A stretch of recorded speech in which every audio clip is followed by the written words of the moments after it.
Bueno, arratsaldeon guri, ongi etorri azeroko bilkura honetara. Eta, bilkurako lehenengo puntua aurreko harta onartzea da. Ez dakit norbait zerbait esateko. Ni bai. Bakarrik eraman ezan, agertzen dela... Agertzen dela... Kako baten esaten da. Sara comenta una noticia en la que se indicaba que Unzalu decía que en este pleno se debatiría sobre el bono social de deporte. Nik hori ez naban esan. Unzalu ez naban ipatu esatarako. Sara txatu da osatuta Unzalu. Bai. Unzalu decía que hori kentzen esan proiezari.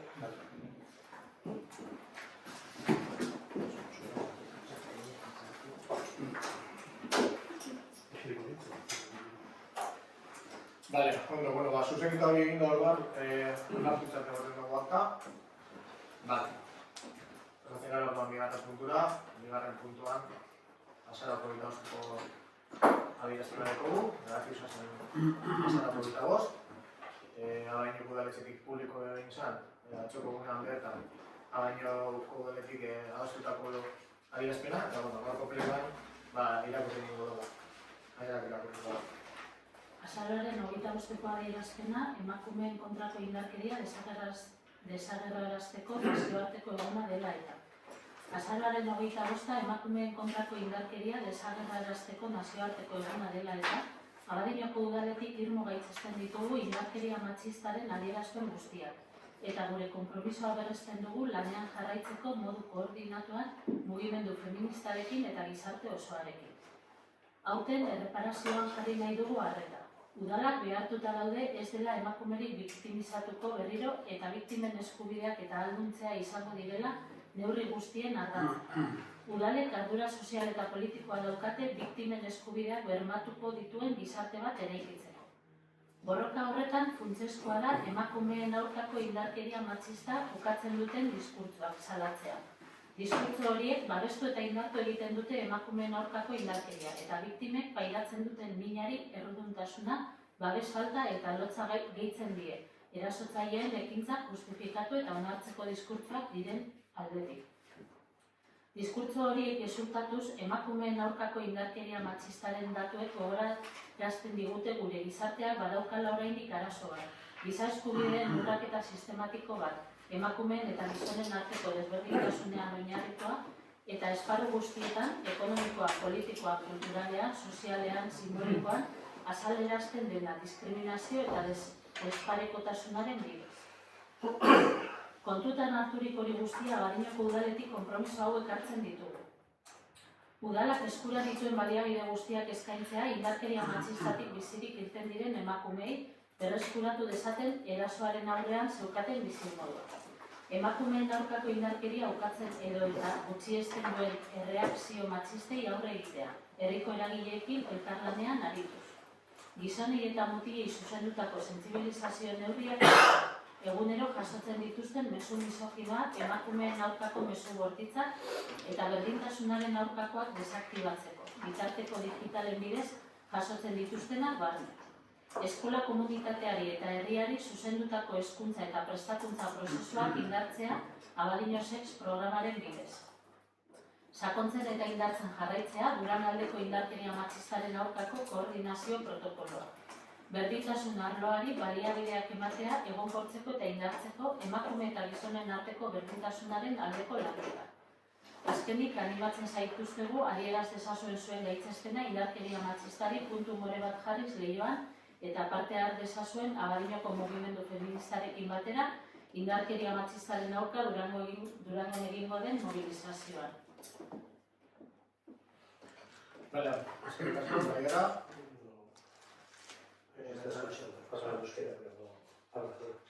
Bai, ez dakit arrazori dagoen, itzulpenarekin, ez da entzuten.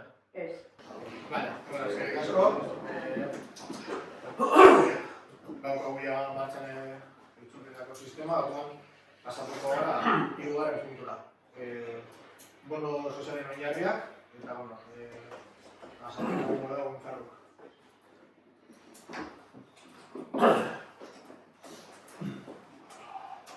Bai, arratsaldeon, aurreko lehen komentatu duen komentarrak garriko duzula kirola eta kulturara bono sozialak aratuko dituen oinarriak onartzeko. Aldez aurretik ongizate batzordean eta ogasun batzordean ere lanuntza izan dira eta eman zen bertan irizpidea bai ogasun batzordean. Berez laburra esateko oinarriak bederatzi ataletan zehazten dira, alde batetik xedea, hau da, zeri erantzuten duten bono hauek, helburua zein dan, bonuen ezaugarritzea, diru laguntzak emateko prozedura, laguntza emateko irizpideak, onuradunak, bonuen ezaugarriak, eskabideen edukia eta eskabideak aurkezteko aukera.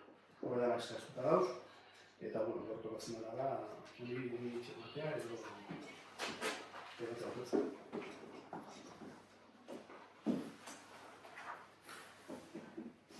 Vale, Patxo, expresarla. Vale. Bueno, como ha comentado el compañero Salud, ya se ha trabajado dentro de las distintas áreas. Sí, lo que comenté en el caso del área de bienestar social, en el punto 2 de las bases reguladoras, el objeto es la finalidad. Entonces, se coge un artículo, que es el número 43 de la Constitución Española, el cual reconoce el derecho de protección de la salud indicado que corresponde a los poderes públicos, tutelar la salud pública a través de medidas preventivas y fomentar la educación sanitaria, la educación física y el deporte. Claro, lo que dije que era paradójico, que se cogiera este artículo, sobre todo cuando habla de la educación física y del deporte para fomentar. Y este año habéis subido las tarifas un 20% de la cuota del polideportivo. Entonces es paradójico que cojamos un artículo para fomentar y subamos las tasas, pero bueno, sin más.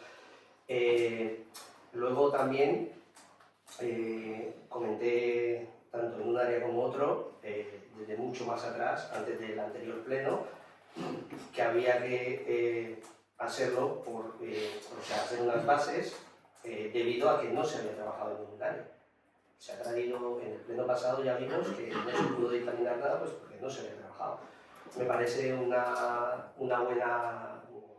buen trabajo por parte vuestro, que después de esto haber hecho los pasos que se tienen que hacer correctamente, que son las bases reguladoras, un informe también desde el área de contabilidad y, pues bueno, nosotros nos vamos a abstener, más que nada por la forma como se ha llevado todo este proceso para llegar aquí y así pues que pueda salir adelante el tema de los bonos. Y por último, orain euskaraz berba egingo du, informazio euskara egin mesedez. Lo he pedido en las dos comisiones. Entonces,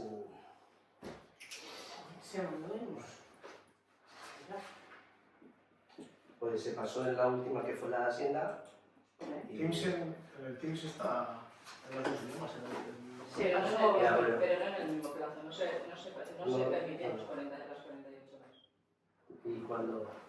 Y esto sí que se mandó en la última comisión de Hacienda y lo comenté. Se mandó después. Sí. Hemen badago, dokumento dago orain edo lau egun.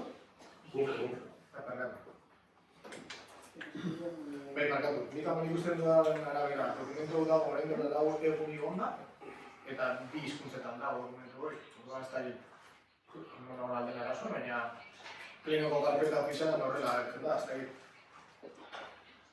Dokumento hori pasok esaten dagoena horrela iritsi zen, hitzeto batzordera, ez zuten egin barik zegoelako, baina batzordean bertan adostu dut, gaurko osoko bilkurarako itzulpena eginda eta plazos biharuko zela eginda moduan. Komisio Amagostian Sansan fue el 15 de la comisión. La comisión de bienestar fue el 15 de noviembre. Sí, y el 14 recibisteis en los dos. El 13 fue el día que se os mandó en castellano y el 14 tengo aquí enviado, se mandó el castellano solamente el 13 con la comisión, con la convocatoria de la comisión, y el 14 a la mañana, cuando el traductor hizo la traducción, se os envió. Y el 15 tuvimos la comisión. Lo único que quiero yo resaltar, No sé si, bueno, tampoco es un... sí, lo único que quiero simplemente resaltar es que antes de una comisión, por favor, se nos envíe en los 2 idiomas. O sea, no es más. O sea, porque hay que trabajarlo posteriormente. No por mucho más correr, vuelvo y repito, se avanza más. Sin más, es eso. Y lo que dice Salud, sí es verdad, o sea, en la comisión, y efectivamente, en la recomendación de hoy está en euskera y castellano, o sea, pero más que nada lo que hago referencia es al tema de las comisiones. Bai, nik A ver, detalle bat bakarrik, gaurko konbokatorio honetan esaten da orokorren eta ez da erabiltzen kirol kultura giza bonoen terminoa.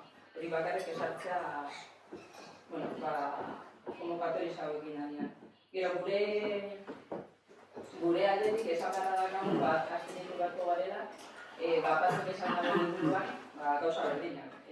Alde batetik, ehuneko igoerako sarreren igoera egiten dela igerilekuetan, eta aldi berean ez dakagulako inongo informerik edo azterketarik bonu honen helburua zein den, zenbat pertsonen gana helduko den, horren inguruan ez dakagu inongo txostenik, ez azterketarik, ez ezer.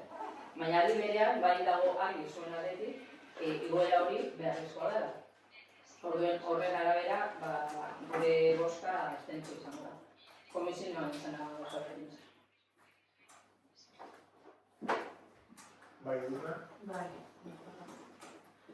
Bueno, yo no me quiero repetir, ya lo ha explicado Gonzalo un poquito, es un bono social que busca fomentar, como bien sabéis, la educación física, el deporte y la cultura. Son herramientas claves dentro del bienestar y la salud de las personas y especialmente tenemos que llegar a las personas más vulnerables. Esta medida refuerza este compromiso del Ayuntamiento con la protección social y el acceso igualitario a la salud y a la cultura, pilares esenciales en el desarrollo integral de la ciudadanía. Al promover políticas públicas inclusivas, se asegura que todas las personas, independientemente de su situación económica, puedan disfrutar de los beneficios de la actividad física y cultural, mejorando también su calidad de vida. Este bono social no solo representa un esfuerzo institucional por la equidad, sino que también contribuye a construir una sociedad más cohesionada, con mayores oportunidades para todas las personas de nuestro municipio y en especial para las personas más vulnerables, independientemente de las tasas o no tasas. Lo que miramos es que todas las personas puedan acceder a estos servicios y que sobre todo las personas vulnerables puedan fomentar el deporte y la cultura.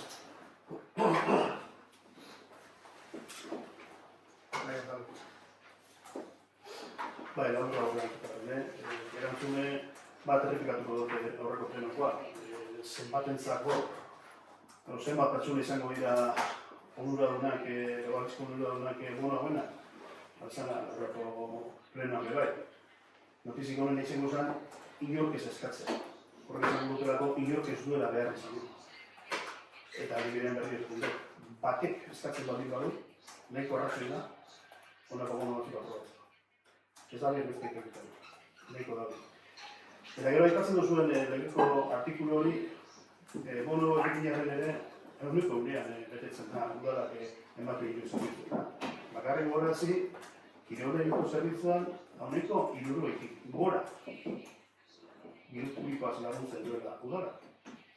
Hau da, jendeak, honeko eta agozten dugu bagatzen da, beretan kosto erreala dena, begira, udalak zenbat beretan egitzen duen, eta gero zan, ia beretzen dugu, bizturun beretzen artikulu hori. Eta kulturako zeretan, berdinte bai, honeko kostea ez da kobratzen sekula, beti udalak jartzen duen parte bat. Gero nekatu duzuena eta Espainiar konstituzioan dagoena eta bada, honeko unean betetzen duen. Honeko unean.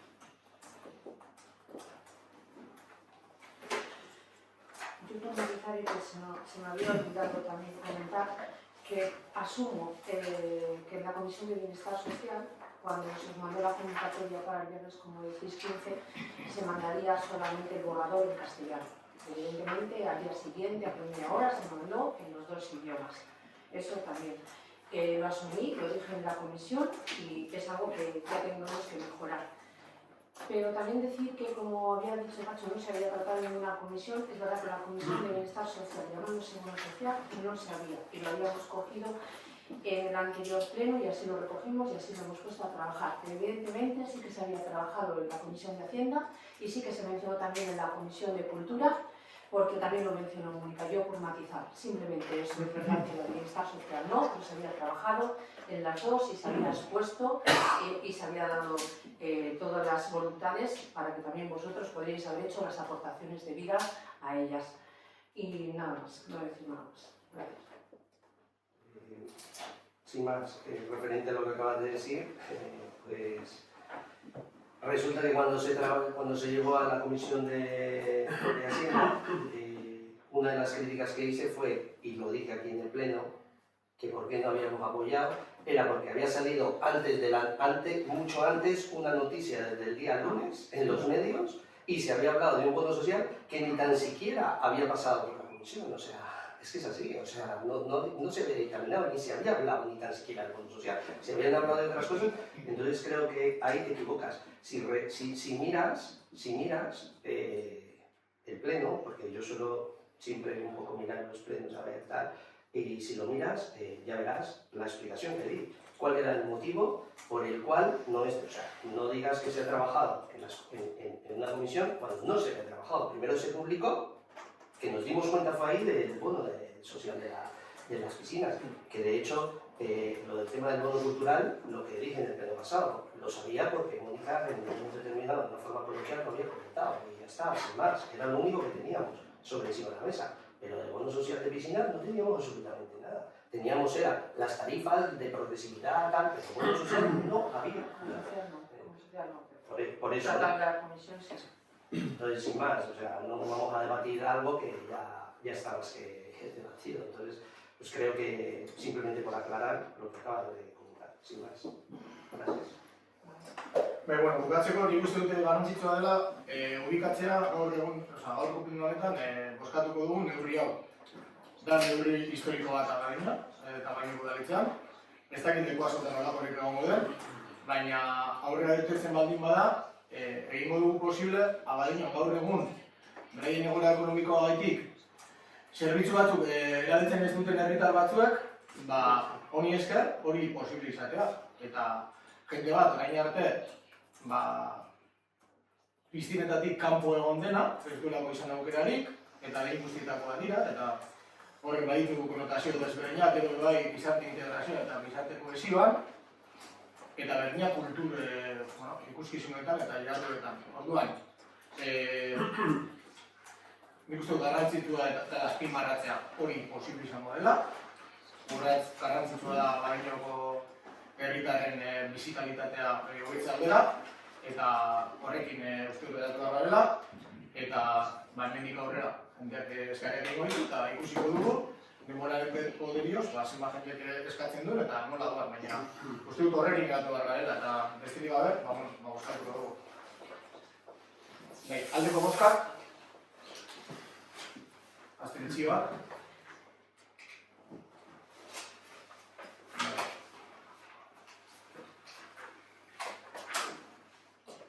Onartuta geratzen da, pasatzen gara hurrengo puntura.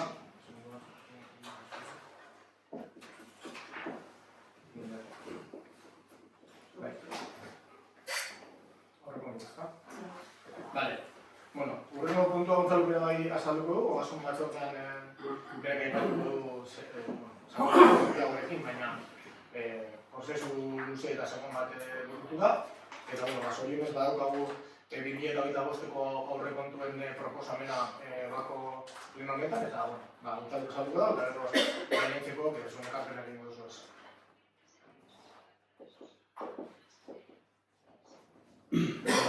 Bueno, dokumentazioan hasi dugu ja aurrekontu proposamena hasi dugu artxiba, zortzigarren hasi izan da, prozesua mikroesopatiko dila beteko izan da. berez aurreko urtean planteatu eta erabili egin prozesu eta metodologia berdina izan da. Hau da, hilabetetan zehar, batzordeetan, egundarekin, alderdeekin, danakin apur bat landu aurrekontuak, ez? Momentu amuturo genukan informazioarekin, ze berez, irailean abiatu genuen iraileko hirugarren astean aurrekontuen lanketa, genukan informazioa ez da gaur egun dut. Baina uste dugu prozesu horren horrela pixka baterik ibarri aurrekontuak. Eta uste dut, badagoela beste elementu bat ere aipagarriz dena, eta da batzordetatik egindako aportazioak uste dut danak iraila hau bat ezeko dira. Batzorde guztietan, hori ere uste dut badala importantea. Importantea alde batetik, badagoelako adostasun bat, datorren urterako planteatzen diren ekintzetan daude zehaztasunetan, eta klar, zehaztasuna badaude planifikazioa, eta nik uste dut horrek gero laguntzen duela berez ejekuzioa berean. 2005ko aurrekontu proposamenean, azkenean, zifra totala da, 11.955.913,17 euro. Hori da, planteatzen dena bai, gastuetan da ingresuetan izan behar dugu, biak ez konzidu behar da. Gastuen kapitulan, badakizue, lehenengo bi kapituloak direla gastu gehiena eramaten dutenak. Aurrekontu guztiaren uniko dagoen bat eramaten dute. Lehenengo kapituloa da pertsonalaren kostuak, pertsonalaren zera. Hori uniko 30 da, eta bigarren kapituloan dauz gastu arruntak eta zerbitzuak ematen duguna. Gastu korriente egiten duguna, eta hori da uniko 40. Gero ikusiko dugu dekogun kreditu aldaketan, zergaitik, adibidez, lehenengo kapituluan, aurreko beratzik egoera bat dagoen, hor 2023ko aurrekontuetatik arrastratzen egon garelako berez defizit bat zana. 2023an egin zen aurrekontuetan, interez realitatean aurre ikustatzen baino gastu gehiago zen, hori 2023an konpondu zen kreditu aldaketa batekin, baina 2024an aurrekontu egitera orduan esan kontuten hartu hori eta hori arrastratzen egon gara. Eta kreditu aldaketa hori dugunak apur bat hor arrastratzen hori egin duguna konponduko du, baina 2025an ere hori zuzentu da egongo da, barriro ez egin izan egon gora bardinen hemendik urte betera, ez? Gero, bigarren kapituluko kontratu nagusienak badakigu zeintzu diren, baina aipatu goitu gutxi gara, kalegarriketa zerbitzua, energia elektrikoa gara, Astolako kirolgunearen kudeaketa, eraikinen garriketa zerbitzua eta okupazioa.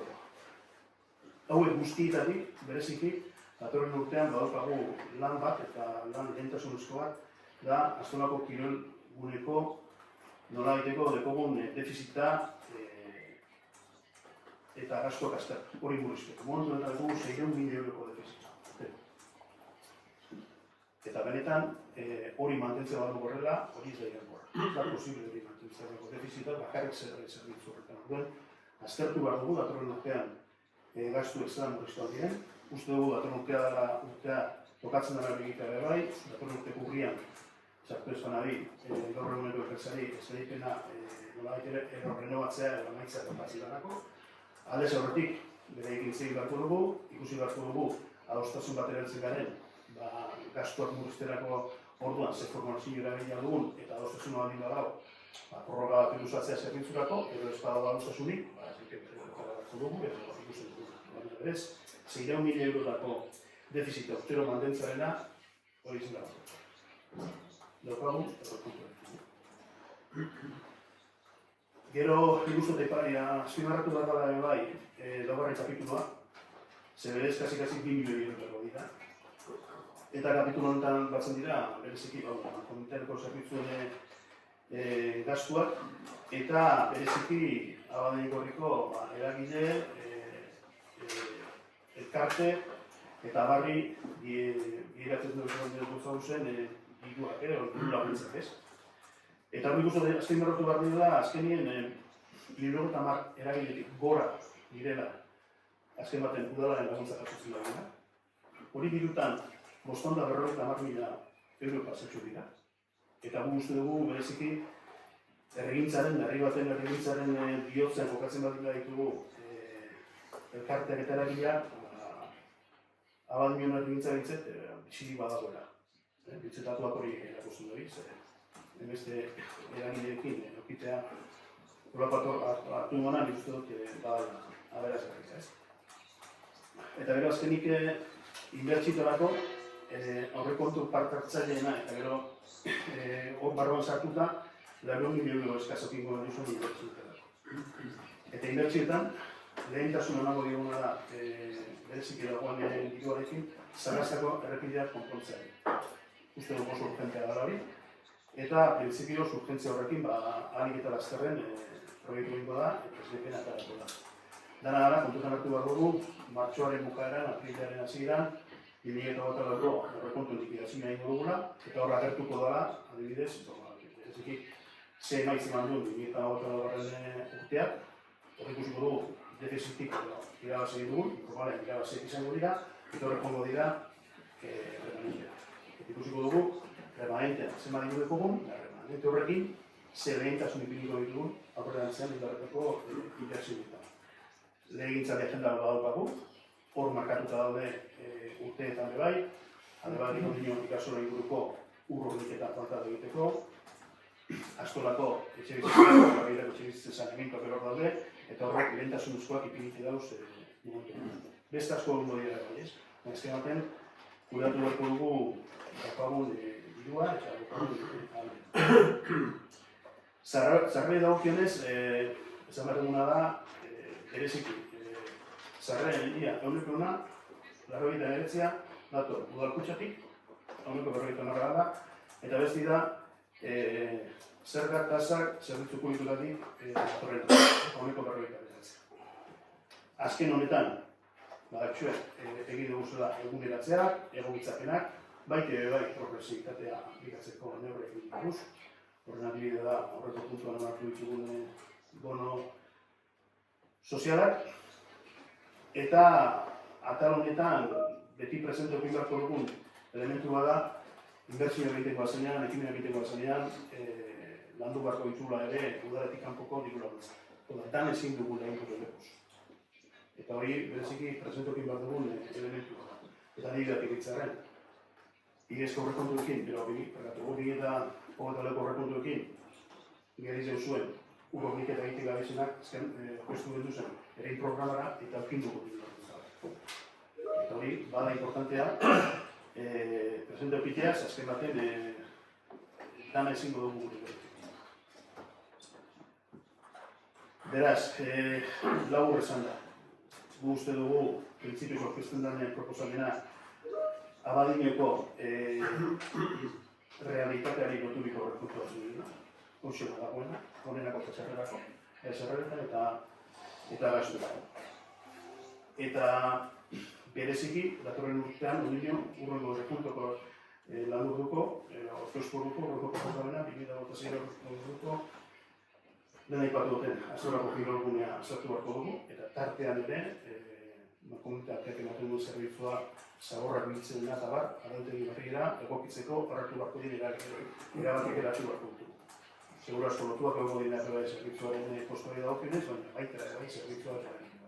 Gero bigaztapena daude odila egiteke komunitatetik, eta hori diko guzenean daritugun datu guztiak eta bar, joango gara planteatzen hartu beharko erabakizik. Baina horretatu gukin behartuko, guzti dugu momentu zuzen dela.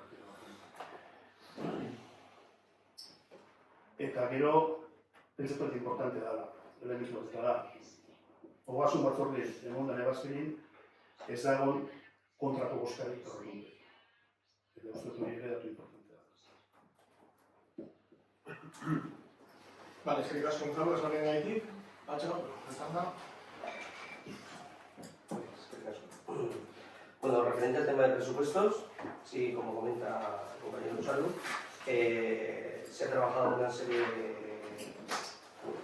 durante 2 meses en varias comisiones y sí es verdad que se ha trabajado mucho, ciertas cosas se han cogido, ciertas no.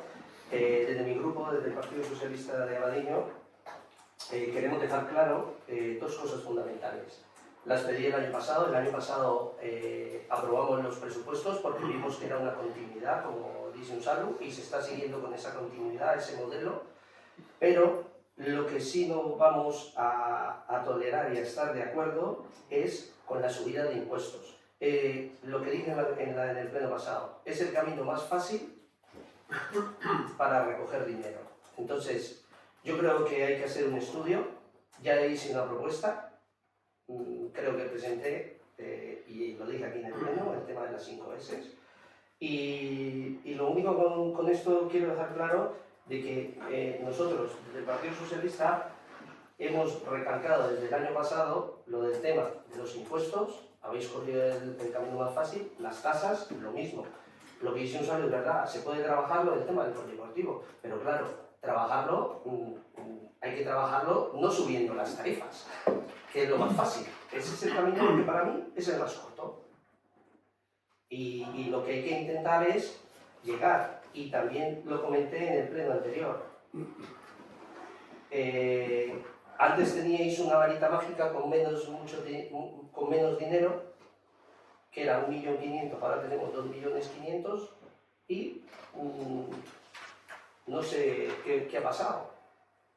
Ya dije también el baremo desde el año 2016 al 2024, el crecimiento de Abadiño. Sabemos que tenemos duplicidad de servicios, pero eso no me vale. Y luego, en el tema de ingresos, sí es verdad, en el tema de ingresos, para este año se prevé tener solo en IBI, en naturaleza de IBI, un 15,81% más. Entonces, eso por un lado. Y por otro lado, el año pasado, también lo comenté y lo dije, que había que trabajar los presupuestos desde la perspectiva de género. Es verdad que en la última comisión, que fue la semana pasada, se trajo una propuesta, pero yo creo que hemos tenido un año para aplicar, porque estuve repasando el pleno del año pasado y lo dije claramente, simplemente quiero ver un paso para llegar a ello. No ha habido ningún paso hasta ahora que Nayara en la última comisión lo ha comentado el porqué, pues, porque se pensaba que igual de septiembre a diciembre tal, es muy positivo valorar y para el año que viene pues ya miraremos. Por lo tanto, nosotros desde el Partido Socialista este año, sintiéndolo mucho, votaremos en contra de estos presupuestos, porque creemos que no cumple dos ejes fundamentales para nosotros, que es la subida de impuestos, la subida de tasas y la perspectiva de género dentro de los presupuestos.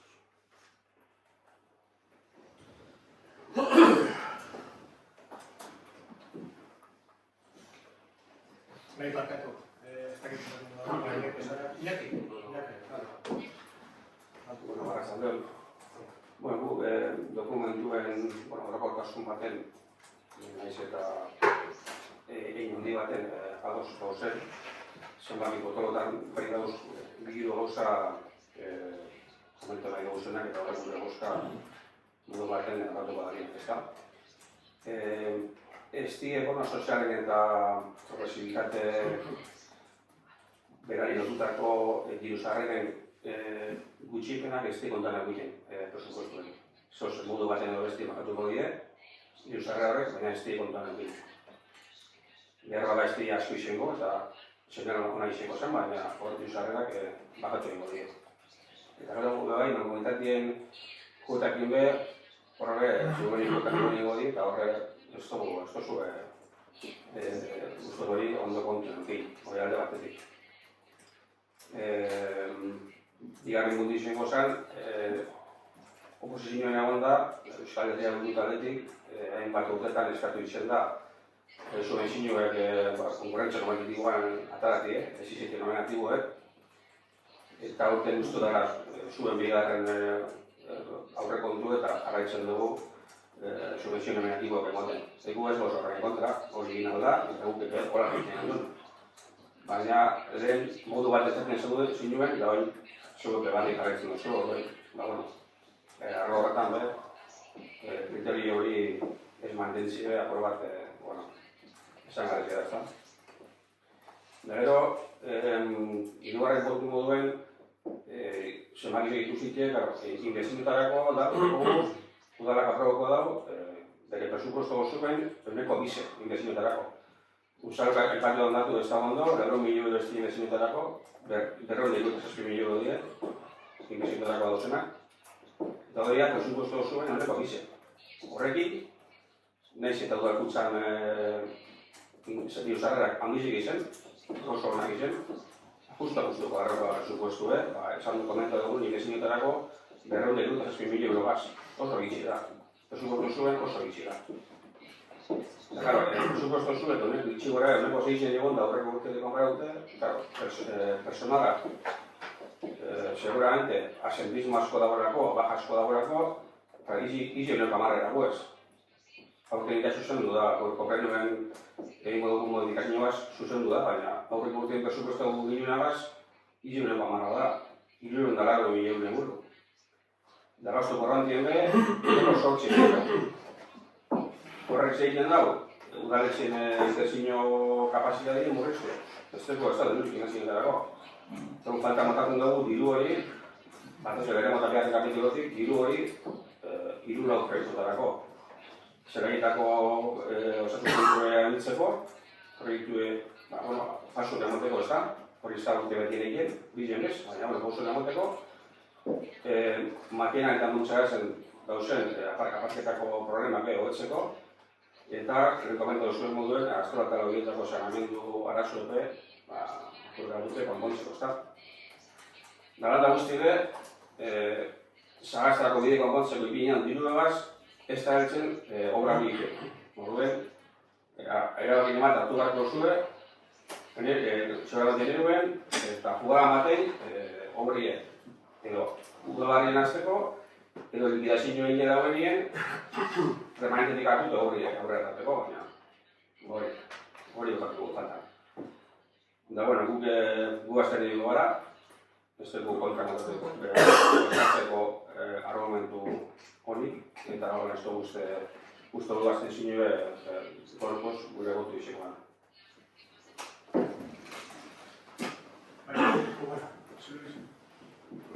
Dos cosillas. Vamos a ver, yo como siempre, es más una reflexión, ni es crítica ni es otra cosa. Fundamentalmente, los municipios nos guiamos de 3 conceptos básicos. Uno es recaudar para poder invertir y mejorar la calidad de nuestros vecinos. Y hay 2 formas de recaudación que son a través de los impuestos y a través de las cesiones que se nos hacen cuando hacemos proyectos urbanísticos, ya sea industria, ya sean viviendas, etc. Y de esas cesiones que se nos hacen, a cuenta de hacer esos proyectos, es cuando el ayuntamiento recauda bastante dinero. En la actualidad a nadie se le escapa que no estamos haciendo absolutamente nada, porque tenemos las normas subsidiarias o el plan general paralizado, con lo cual las inversiones que se deberían de estar haciendo en el pueblo no se están llevando a cabo y por esa parte no estamos recibiendo prácticamente de momento nada, o casi nada. Esperemos que en el año 2025 sí recibamos, pero de momento no. O sea, esa parte de recaudación la tenemos un poco anulada. Nos quedan los impuestos, o nos quedan evitar el gasto o reducir el gasto que estamos haciendo. Y curiosamente, cuando estamos todos en la oposición, queremos reducir el gasto. Queremos que el equipo de gobierno reduzca el gasto. Y cuando estamos gobernando, pues vemos que no podemos reducir el gasto porque queremos hacer proyectos para la ciudadanía. Y eso nos pasa a todos los grupos políticos que estamos aquí. Todos hemos estado en oposición y queremos que el equipo de gobierno reduzca gastos para que no pueda hacer nada. Y cuando estamos gobernando, queremos recaudar dinero para poder desarrollar proyectos en beneficio de la ciudadanía. Entonces, esos conceptos hay que tenerlos claros. Es difícil estar en la oposición y aprobar los presupuestos, es muy difícil, porque hay que argumentarlo. ¿Por qué aprobó unos presupuestos del equipo de gobierno? Pero sistemáticamente, y no me refiero a ningún partido político en concreto, me refiero a todos en general. Sistemáticamente, cuando estamos en la oposición, votar en contra de los presupuestos es sospechoso. Es sospechoso. Es hacer pura política con los presupuestos, que es el ente más importante dentro de un ayuntamiento. Los presupuestos es el arma donde se puede trabajar y desarrollar un municipio. Y todo lo hemos hecho en la oposición y todo lo hacemos cuando estamos en el gobierno. Votar a favor o votar en contra sistemáticamente. Entonces, vuelvo a insistir, tenemos que hacer una especie de reflexión de que si tenemos un criterio cuando estamos en la oposición, mantenerlo cuando estamos gobernando. También va para todos, ¿eh? También va para todos. Y al revés. Entonces, de alguna forma, yo creo que son unos presupuestos aceptables y digamos que comisos de ser aprobados por nuestro grupo, ¿no? Y de alguna forma yo creo que debemos, insisto, lo dije el pleno pasado, debemos de concienciarnos en futuras digamos, legislaturas, el poder trabajar todos en beneficio del pueblo sin hacer política. Y no me cansaré de decirlo. En definitiva, hay una cosa que tenemos que tener en cuenta, Udalkutxa, un concepto que da dinero a los ayuntamientos es por la carga fiscal que tenemos los ayuntamientos. Si esa carga fiscal la reducimos en exceso, Udalkutxa te dice, oiga, yo no le voy a dar a usted impuestos que recaudan otros pueblos cuando usted está reduciendo los impuestos de su pueblo. Udalkutxa, una parte de los impuestos que nos da a través de Udalkutxa es por la carga fiscal que tenemos. Y no se puede reducir la carga fiscal porque sí. Y esperar que el resto de los municipios nos paguen los proyectos e inversiones de este municipio. Entonces, bueno, de alguna forma me he pegado el sermón de casi siempre. Creo que no, no me he explicado bien o no más. No. Que no era una respuesta a ti, Iñaki, en serio. Lo que yo he intentado decir es que luego los trabajos que nos vamos a extender Sí, ya te y la disminución de gasto corriente, la idea era para hacer inversiones, no para no hacer nada, no para bloquear el gobierno. Pues si me has entendido, tú has contado tu libro y ya está. He contado mi libro sin responderte. Si quieres responderte a ti, ¿vale? Sin más. Bai, bueno, ez dakit, esateko zehatz esan bideko erantzuten bena, bai, kontu komentatzeko. Nahi patxo, ez da egia zergak ikon ditugurik. Ez dugu planteatzen dut, inora ere neurri bat, esaten duen adibidez, zergak ikon ditugu, honeko ditu, honeko lau, eta tasak eta zorizat. Ez dugu igoera generalitzatu bizarren, izkazen bizizat. Ez duguna da, zergak eta tasak, eta presio batzuk egokitu, eguneratu. Oda, eskolako kirol eguneko tasak, presioak 2008koak dira, 2008ak gaude. Mundu guztia dakigu 2008-tik 2008 zer egon dut bizitzak. Oda, hori diru publiko bakarrik ezin duzu kontatu. Bakotxean hori erabiltzaile moduan, hortaz jarretu behar gara. Alpin ditugu, tasa batzuk guzti zaharkituta, mundu gozan makortetik baino aurreko bat. Horrean egortu behar ezan dira, egortu dira, begia da. Azken saldoa, bai, segurazko horrekurtean baino, irudiketan dira, bai, egin dugu. Baina ez, orokorrean egon dala tasa guztietan, eta gero gokontu bat, rekurso gitxien duenai, gitxien ez da, egin dugu, progresibitatea hori da, eta hori justizia soziala da.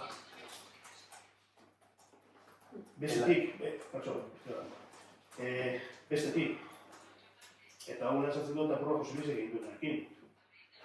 Lehen batu dut, Udalkutxako sarrerak gure aurrekontuen ehuneko 50. Gure aurrekontuen erdia ez datoz gure rekurtsuetatik. Gu kudeatzen ditugu rekurtsuetatik, gure erabakitatik udatzen. Pentsatzea, Udalkutxa gorantza joango dela jasoko dugun dirua, ametxetan egitea da. Egonan da, non bide gora bera. Baina hortik gorantza egingo duena, ametxetan egitea da. Eta hor, inak egiten dago marketarekin, ados, no? Bereziki, aipatu dut ere, gastu korrientean murriztu behar dut gastu batzuk. Aipatu dut ekilodelikoa. Aipatu dut ere, zaborrena, momentu honetan, 50.000 euroko defizitatik modugu guri kostatzen gure emakumenetik eta gero korratzen jakona jendeari. Segurazko hor, egon beharko daur akusteren bat. Gure kalkulun arabera, gutxienez, lanak ondo egiten baditugu, eta datorren urtearen bukaeran, hor, aukin beharko duke elementu bioik batuta 300.000 euro gutxienez gastuta murriztuta, pero 1.000 euro inbertsioetarako beharko direla. Eta geralik izango dien inbertsioetarako ia 4.000 euro zela. Egia da hor, 150.000 aurrekontu parte-hartzaileenak direla. Horretarako gauza eta horretarako, baina horiek ere inbertsioa dira, Oda, izango dira proiektuak hiru lau bost, txikiak edo handiagoak, baina inbertsioak dira ere bai. Oda, inbertsioak ez dira bakarrik proiektu bakarrak direnak eta bar. Eta zentzu horretan, egia da, ogasun batzordean, planteatu zola kezka bat. Lehentasuna dugu zarrastako bideak, eta oso posible da, proiektu egin behar esatea, ez deitu behar esatea, likidazioen horretik. Hori hola, sortatzen baldin bada, berez, tesoreria errotik badago mekanismoak erabila izateko diru opinian izateko remanente ikutu bari. Berez, ez balitzake beharko, remanentetik hartu beharko zan, behin likidazioen hori gero. Uste dugu, Nieto bat alako, urte bukarako maitza, remanentera ere, diru bat batuko dala. Ez daki guzen bat, baina guztien bat zinio, ez daki guzen bat. Ez dugu ego kiriela egin, mote izan bat hemendik irula hori eta izan. Eta estertu batko dugu, normalian, apirilaren likidazioen egitetan 2 milioitik gorako remanente bat egin batko dugu. Hor, eztabaiatu batko dugu, 2 milioietatik, zenbat erabiliko ditugu eta zein inbertsio dugu. Aipatu dut, inbertsio askotan, kanpoko diru laguntzak ze garrantzia duten. Saneamendu hitz egiten dugunean, bai daubideetan eta baita ere askolan, zehaztu behar dugu, ur patzuergoak zenbateraino laguntzeko prest dagoen. Normalean, txosten teknikoa ikatzen dutenez, 50% arte egon alda aukera ur patzuergoak berak asumitzeko. Bilera hori guztiak aurreratu beharko dira. Ez gara, zai egongo remanente jakin arte, horretik jakin beharko dira. Horren elementu estifratzea, importante izango da bai, gero lehentasunak ikiterako moduan. Egiten dugun inbertsioa aurkitzeko zerbait sortzen badugu rekursua, hori da gehi edukokun aurrengo urtean egiteko inbertsioa. Eta, gero ezetik, eta gozo bat, aitortzearen inakik izan duguna, konkurrentzia kompetitiboarena, egia da, kompetizaren duro dela justuena eta teorian justuena da. Realitatea da, ez dela egin garen. Urtero, eskatzea hori, herri eragile eta zera, ez da egin garen. Ikusten nahi gara bakarrik, egin behar hori da, beraien proiektua justifikazioa digitalki orkestero ez dakizerra dakizerra eta beste, horren, prozesu egokitzaren aberak, zenbat arazo sortzen dut jenteari, eta jenteak ez deko denporadik ibilteko, konkurrentzia kompetitibako proiektuak orkesten, eta hemen ez dago jenderik pagatuta horren azterketak egiteko, horren ebarazioak egiteko, eta horretan ditortu behar dugu. Zene garaia, igual, ondo gelditzen deskatzea eta bat eta beste, justu hori da, baina udaletan ez dago gaitasunik hori horan kudeatzen. Eta hori, uste dut, etortu behar dela, eta horretan ezak hauzta nire hori dugu bat dugu. Zer hori zen,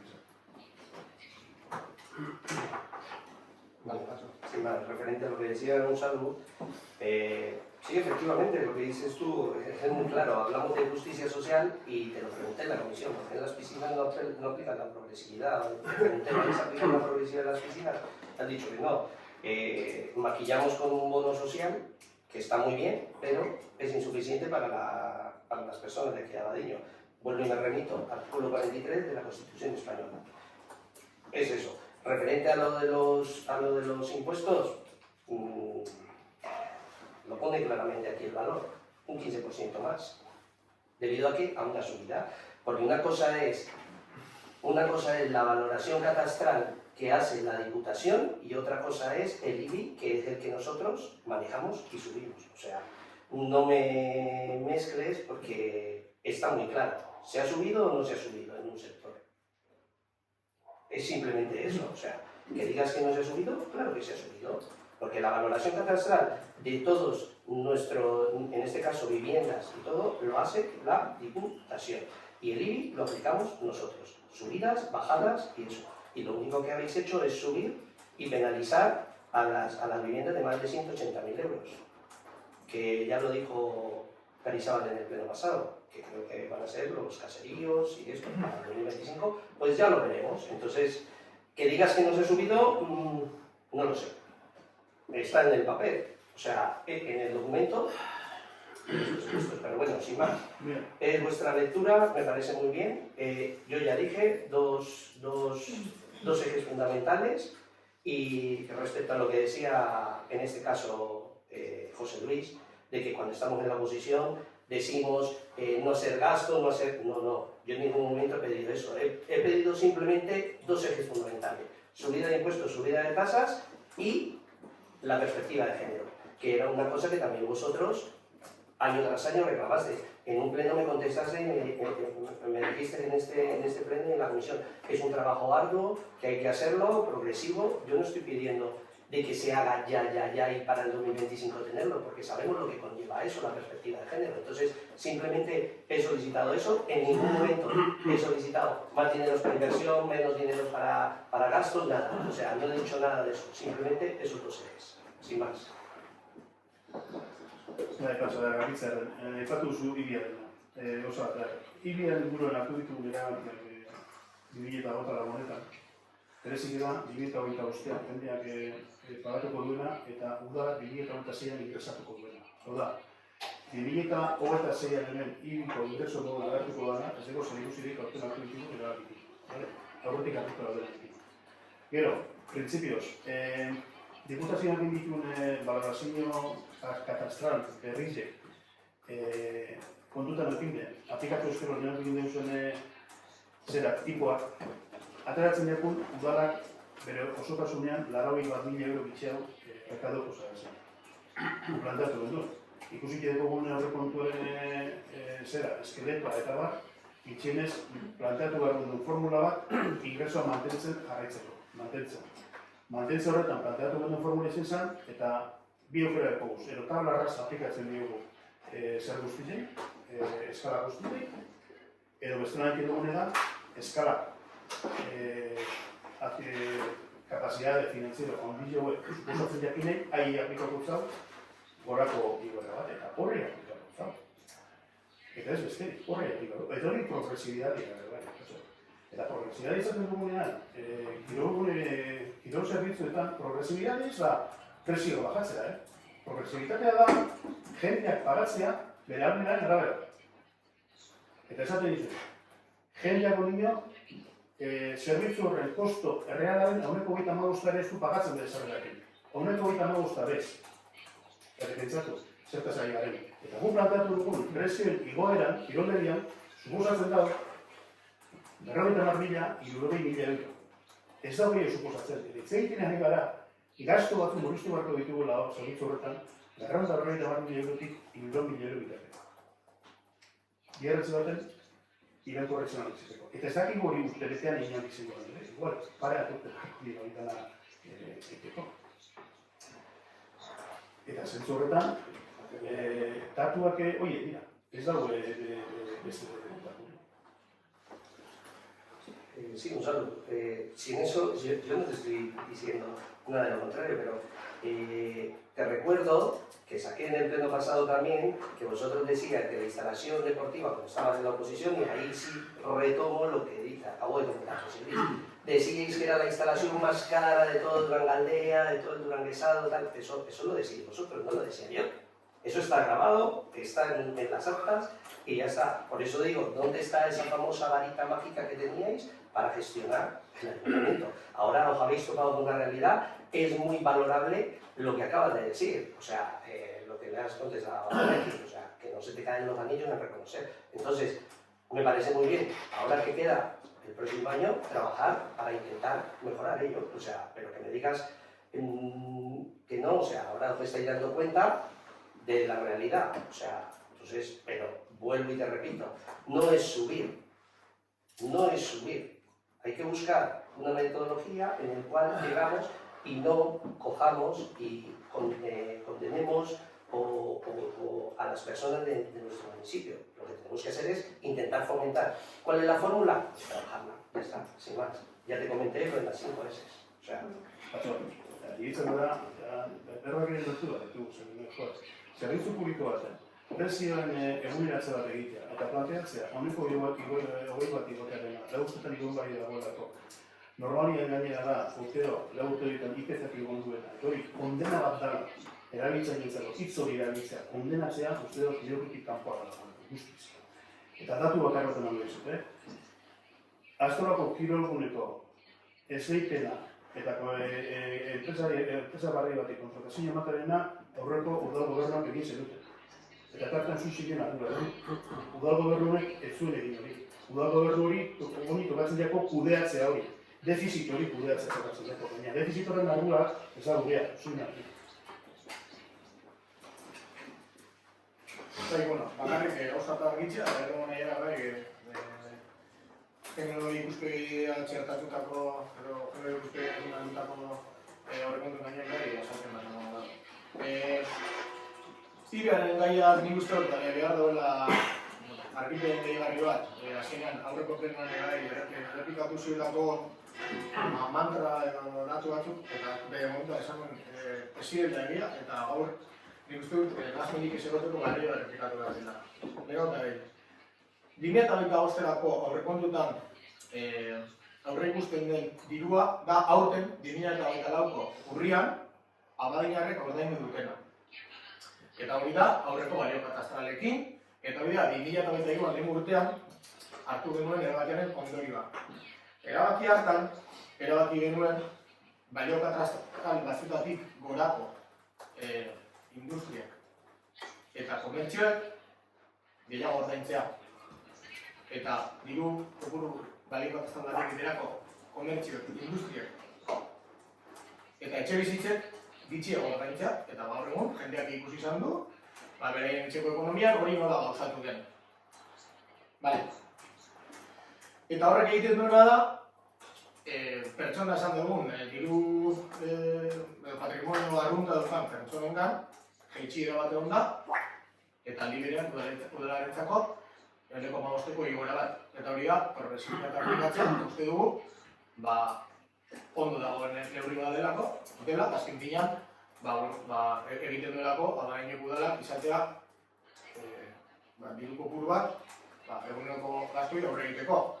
Eta datorren urteari begira, balio katastralaren aldaketa egon arren, eta aurreko plenuan tipoak eta aldatu genituen arren, errealitatea izango da, datorren urtean, etxe bizitza arruntetan, aurten, 158.000 euro, parkatu, etxe bizitza arruntetan, 678.000 euro ordaindu dute, datorren urtean, ia 50.000 euro bitziago. Eta etxe bizitza, esan dut, 180.000 euroko eurotik gorako etxe bizitzetan, baserrikan eta txalen batzutan da, 155.000 euro ordaindu beharren, ordainduko dute, 120.000. Hori izango da realitatea. Jendeak, balio katastrala tipoa etxein aldiogun edo bizkuntzan, baina azkenan boltsikora hori da joango dena. Bi kasutan, berantzak izango da. Aldiz, mantenduko da, nahiko paretxo edo aprotsatu egongo da, industrialean, batetik gora dauden horietan, berez ere, progresibitate, irizpidea mantenduta. Eta hori da realitatea eta hori dira datuak. Bakoitzak inaldu irakurketan nahi duna, baina datu objektibo bakarra hori da. Eta nahiarak basaldiko dago zertan da, eta zer prozesu eraman da, berritasun irizpide horre txertatzeko prozesuan. Bueno, pizkat komentau batzordien azalduna bat. Iraien aurrekontuen lanketak hasi ginean, nik nintzen Emakundekon enpresan zerrenda batetik kontaktuak hartute, hor bertan agertzen den enpresa guztiekin harremanetan. Eta gizenak erantzostien, bai euren urti esarratzen dugu ezelako zien fetzen gaitik, bai olako prozesu bat eruteko gatzik uste abiela iraien olako lanketa bat egin. Karo hori gupe gure ez jakintasunetik. Enpresabigaz bai batu nintzen, eta honek ezauztien zelan izango zen prozesu idealena, urtarrila bueltan hasi lanketa egiten, eta egin diagnostiko bat, eta ekaina guztaierako eukin zer hasi diran txertatzen aurrekontuetan, edo ze aldaketa egiten hasi dirien genero ikuspegi batetik lantzeko. Orduen, enpresabik aurkeztuarien proposamena zio zertxu einalko leukiela aurtengo aurrekontuetan, baina izango ziela oso pintzelada superficialak. Ezaban emoten denbora erreala, teknikari guztizekin, arlo bakotxien zer lantzen lan aurrekontuetan, dastaketa hori egiteko. Orduen erabaki izan, zentrolan gainetik egiteko hobeto zaraia, datorren urtean, zeepetan lanketaren bidan jakine, gatola zeikie orduen asmoera urpadileina, kontratu txiki baten bidez, enpresa bat edo kontratatzi eta eurek aztie diagnostikoaz, baina datorren iraien aurrekontuek lantzen hasten gaien momentureko, bintzetu ekiteko nundikasi aurrekontuek genero ikuspegizik lantzen. Orduan, pizkatoria saltzi batzarrekin esan nago, baina helbi jakin ez. Vale, bueno, eskerrik asko nahi, zuen bitxize eta zaratzagatik. Mikel, Navarro Gosan eres especial. Quería aclarar un término. Udalkutza, el 80% se calcula en base a los habitantes y el 13% por el esfuerzo fiscal. Importante. 13% esfuerzo El fiscal. 13% es importante. Sí, el 80% más. Baina, gure esku dagoena, gure esku dagoena azken binean, populazioa, ez da bain beste gure esku, beste aldiz, badago egin baten gehiago gure esku. Baina, eta argitu, zeberak esan da binerala, ez da guztizatena. Pero claro, Sin más. no tenga la correcta, lo que no había dicho yo es porcentaje. Vale, pero yo he detallado la información, que me parece más correcta. Perfecto. El 80%, los habitantes no podemos cogerlo de un año para otro, así de la solapa, y decir ahora 2.000 habitantes más para que nos den que dar mucho más dinero. No. Sin embargo, la carga fiscal sí. Ahí lo dejo. Ahí. Bueno, beste barik, azalpenak eman dira, iritzi desberdinak eman dira, bukatzeko nahi nuke hasieran esan dudana balioan jartzea. Azkenean, gaur bozkatuko dugu, baina honek atzetik gutxienez 2 hilabeteko lanketa aukin dau, prozesu horretan, jende asko korroko asko sartu dauz, udal langile asko gonbila implikatuta, eta hamaiku zinegotziok bere bai gara implikatuta, bakoitzak bere iritziak eta garbenak ematen, eta uste hori garrantzitsu dela, balioan jartzea, eta beste barik bozkatuko dugu aldeko bozkak, abstentzioak, aurkako bozkak. Vale, onartuta egiten dugu primero eta osoko aurrekontuak. Luego puntura pasatzen gara, periko aldaketa, laugarren periko aldaketa, kasunetan bide bai, kasuneko batzorran landu da, eta kontaluko dugu dago pasatzena. Baina, labur, horreko puntzetan nahi komentu dugu. Bereziki lotuta daude lehenengo kapituluarekin, horreko gune defizitarekin, eta bereziki amaitzeko tratatu egiteko egiten da elementu bat periko aldaketarena. Printzipioz hau batzorretik hau batez onartuta da, partia ezberdinetatik planteatzen da iriztea kantitate horretara, eta ez rekordo beste irizte hori. Vale, Nacho. Bueno, sí, simplemente lo que un saludo, se trajo la comisión, todos estuvimos de favor y en este caso nosotros votaremos a favor de lo que se ha dicho, que se viene arrastrando de atrás y entonces pues hay que pagar y votar a favor. Vale. Bai, kreditu aldaketa hau egiten da nominak eta ordaintzeko, nominak eta personala ordaindu egin dira, eta gu adosauz.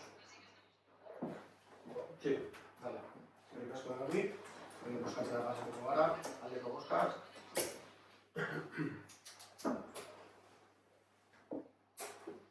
Vale, zigarren puntura pasatzen gara, kaso honetan Monikak esalduko dozku, bereziki kultura nazional landu darako, eta da, azken binean, borondotezko konpromesua errekatxo alkartearekin.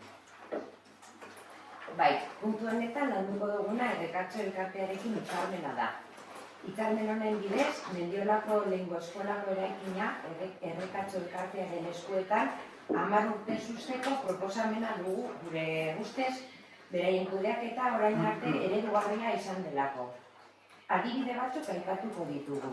Eraikinaren teilatuaren konponketak, itoginak ezagatzeko, eskola inguruak mantentzeko lanak, inausketak, edarra moztu, garbiketak, eskolaren leihoak eta ateak aldatu energia eraginkortasun arrazoiengatik, desgaitasuna duen pertsonei sarrera erraztu, instalazio barneko mantenimendua, garbiketa, margostu, instalazio elektrikoa. Baina proposatzen duguna ez dago eraikina ezin hobeto zaindu eta hobetzean oinarrituta bakarrik. Hori erraz ikusi leike eta agerian dago. Baizik eta ukitu ezin dan voluntario lana egiteagatik. Txitxiburdintzi eguna, San Cristobal Jaiak, urtean zehar antolatzen dituzten hitzaldiak, aurtengo eskolako 100. urte hurrena, bertsoafariak, auzo elkartearen bitartez, auzuneko bizitza soziala indartu eta bultzatu egiten da. Auzotaren arteko giza erlazioak hobetuz. Euskal kultura zabaldu eta sendotzeko ekitaldi irekiak antolatzen dituzte, ondarin materiala zaintzen. Eskerrak emoteko hitzak beti dago ondo, baina ekintzez lagunduta joan behar dute. Horregaitik, kontuan hartuta aurreko guztia eta aintzat harturik Errekatzo auzo elkarteko kideek Abadiñoko herriaren eta bereziki Mendiolako herritarren alde eginiko lan bikaina, proposamen honekin bat egitera gonbidatzen zaituztegu. Eskerrik asko Mónica, Nacho, Gonzalo. Sí, bueno, esto es un tema que viene ya desde la legislatura pasada y como comenta Mónica, se trajo un informe en el cual es un reconocimiento de la labor que hace, en este caso la Asociación de Errekatzo. En su día también estuve a favor de ello, puesto que es un edificio que prácticamente es, viendo lo que tenemos a nuestro alrededor, es el mejor cuidado de este ayuntamiento. Y entonces eso hay que ponerlo en mucho valor y aparte todas las actividades que están realizando para que el entorno tenga mucha más vida, pues me parece positivo y por lo tanto pues votaremos a favor del reconocimiento. Eskerrik asko, Patxo. Gai honen inguruan bi gauza edo argitasun, gure ustez. Hamera izan da, dokumentu hau hitzarmen bat da, hitzarmena ez da hau. Ez da hitzarmena, hau da, aitortza instituzionala. Ez da inongo hitzarmenik. Bestalde, letra txikixen ipintzen da hau aitortza honetan, aitorpen honek ez dakar inolako eskubiderik, ez dauka eragin juridikorik. Beraz, el presente reconocimiento no comporta derecho alguno, carece de efectos jurídicos. Nik uste dut puntu hau oso garrantzitsua da azpimarratzea, eta Errekatzoko bazkidea da, jakitzea, ez da? Aitortza honek ez dagoela inongo balio juridikorik, nahiz eta pleno onartu, eta ez dagoela eskubiderik sortzen, eskubide barririk sortzen. Beraz, orain arte moduen jarraituko dugu. 1998an onartu zen, Mendiolako eskolak bertako Errekatzo elkarteari eta bertako auzotarra iristea, Javier Uriarte alkatezala, erretatenoko alkatezala, eta, bueno, handik ona, auzotarrekin bideo eskudeatzen, Antziniko eskola zaharra, eta hainbat lan egin izena bertan, hainbat ekitaldi, eta gu horren alde gauz, eguneko urtean. Eta gu, gobernuan ondaien tartean, ez da arazorik egon, eta, bueno, horri bilidio, ez da. Baina, orduan, nik ez dakit zeraikik ez da nago entortzen. Azarako batzordean, kulturako batzordean, aitortu zen, gure zinegotziak Iñaki Justo komenta dela, idazkaritzatik oneritzia edo ekan, eta baiezkoa izan zen, eta orain, aurkitzen gara, plenoko dokumentazioan, letra txikixetan, bigarren horre aldean ipintzen da, lehen aitortu da gana.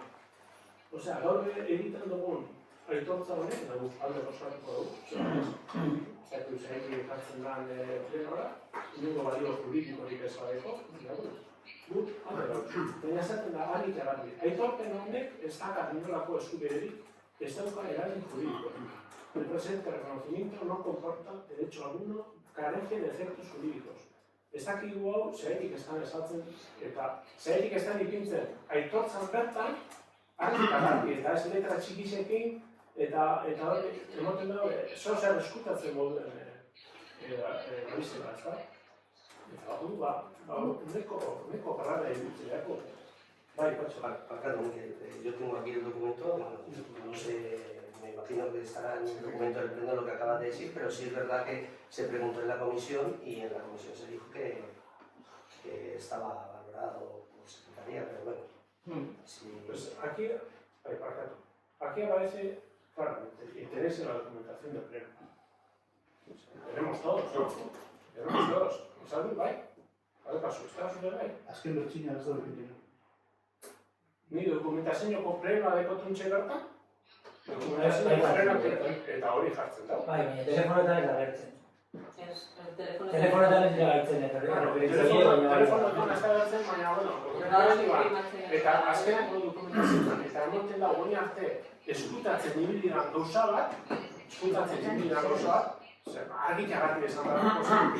Leheneko puntotik, hau da guk uste duguna, udan moduen, egokia ikusten dugu, errekatxok egin izan dagoen honi arte, horregantzean bebai udaren babesa jasoko da, eta duen aitortza bat egiten nahi dugu, baina, nahiz eta ere juridiko egitizkotik, politikoki gure ustez garrantzitsua da, eta tal, baina, honek ezati gure gau, orain arte modu jarrituko da, bila, orain arte jarritu izan da egin moduen.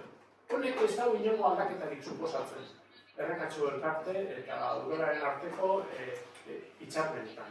Da, etortza bat, errekonzimento bat, ezari bat emoten moduen, eta, ondo dago, baina, uste dugu, ez dakit, plenoak diezela gauza zerizua bet, eta ben, juridikoki eta sozer etorkizunera balizoko dauen sozer regonez gero, onartu dira sozer. Zamentik eta aurrera urtietan gu hemen ez da hongo, errekatxoko bat bai, hongo dira beste pertsona batzu, gala, eta igual batzuk idol uste dabe, aitortza hau da, hitzarmen bat, eskubideak sortzeko duzera, ibeteki ez da eskubide batzuk. Gauzak hori garbi ez hau dibidez. Eta guk hori faltan bota izan dugu. Dana da, ados gauzen argitara gauz, errekatxo egiten dauen lanaren inguruan, eta gure gauz guztizia dekiez. Mira, principios, aitortza honetan ez da planteatzen 98an jarri ziren baldintzen inguruan aldaketarik. Eso es, egiten dara aitortza bat, eta aitortza horrek. Harire, planteatzen dara borondate bat, plenoarena, beste 10 urte gitxienez egoera berdina jarraitzeko. Hori pintzen eskola. Eta normalien, udaletan instituzioetan, hartzen dira erabaki politikoak, gero egikaratzen dire erabaki politikoak aurrera ematen die juridikoki. Balio juridikorik ez dekola, eko balio politikoa. Balio juridikorik ez dekola, esan gureko da, nik ulertzen dutena da, pleno hori ez da okil hori erabakitzea. Hori, alkateak dekretuz erabaki bat duela. Normalen etxengo ditzake, azkenien, plenoko gehiago batek, eta ikusi da modu, dan aldeko boska emoteko intentzio daukagu, ez dakit, hendik segin urtera edo guzti urtera, ez alkate bat egin dago, ezako zetatuko dagoela, bere momentuan, pleno honek, haukik zuen, irizpidea, eta bat. Eta nik esango nuke, balio juridikoarekin, bestekonarekin ezin digula balio politikoak egin du, hori ere trampa egitea da. Eta inorrez da bide zer eskutatzen. Inorrez da bide zer eskutatzen. Zer, normalen izango zuen gainera, gaur hartzen dugun erabakia, alkatetza dekretu bat eramatea, eta alkatetza dekretu horren duertez, izan forma motea. Hori izango zuen juridikokin beharko duten normalen. Bai, bueno, argitza bera, hemen ez dakit ze helburu dauzen, hemen pleno honetara ekartzen helburu bakar eta argi bat dau, eta dira, errekatxo ekartekuek, Monikak esaldu da moduen, eta Patxo komenta da moduen, eta guztietan gauzela horrekin. Historikoki, sekulako lan egin gabe hau zuen, hainbat helburu lortuz, eta jarraitzen dabe hildo garinetik lanien, ere bat posgarri da, baina, aldirudien, beba izan beharra da, trasladado izen dala ez,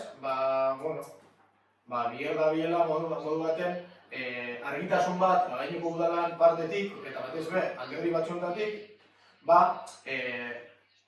garbi eta garbi okitzeko, pintzat epertain batera, eurek aurre itzen ari zen gauzak, eta aldaketak, moldaketak intentzioak eta dana dalakuek, ez dela egun batik ideztela zer basauko, eta batien lana bertan bera eratuko, ezta?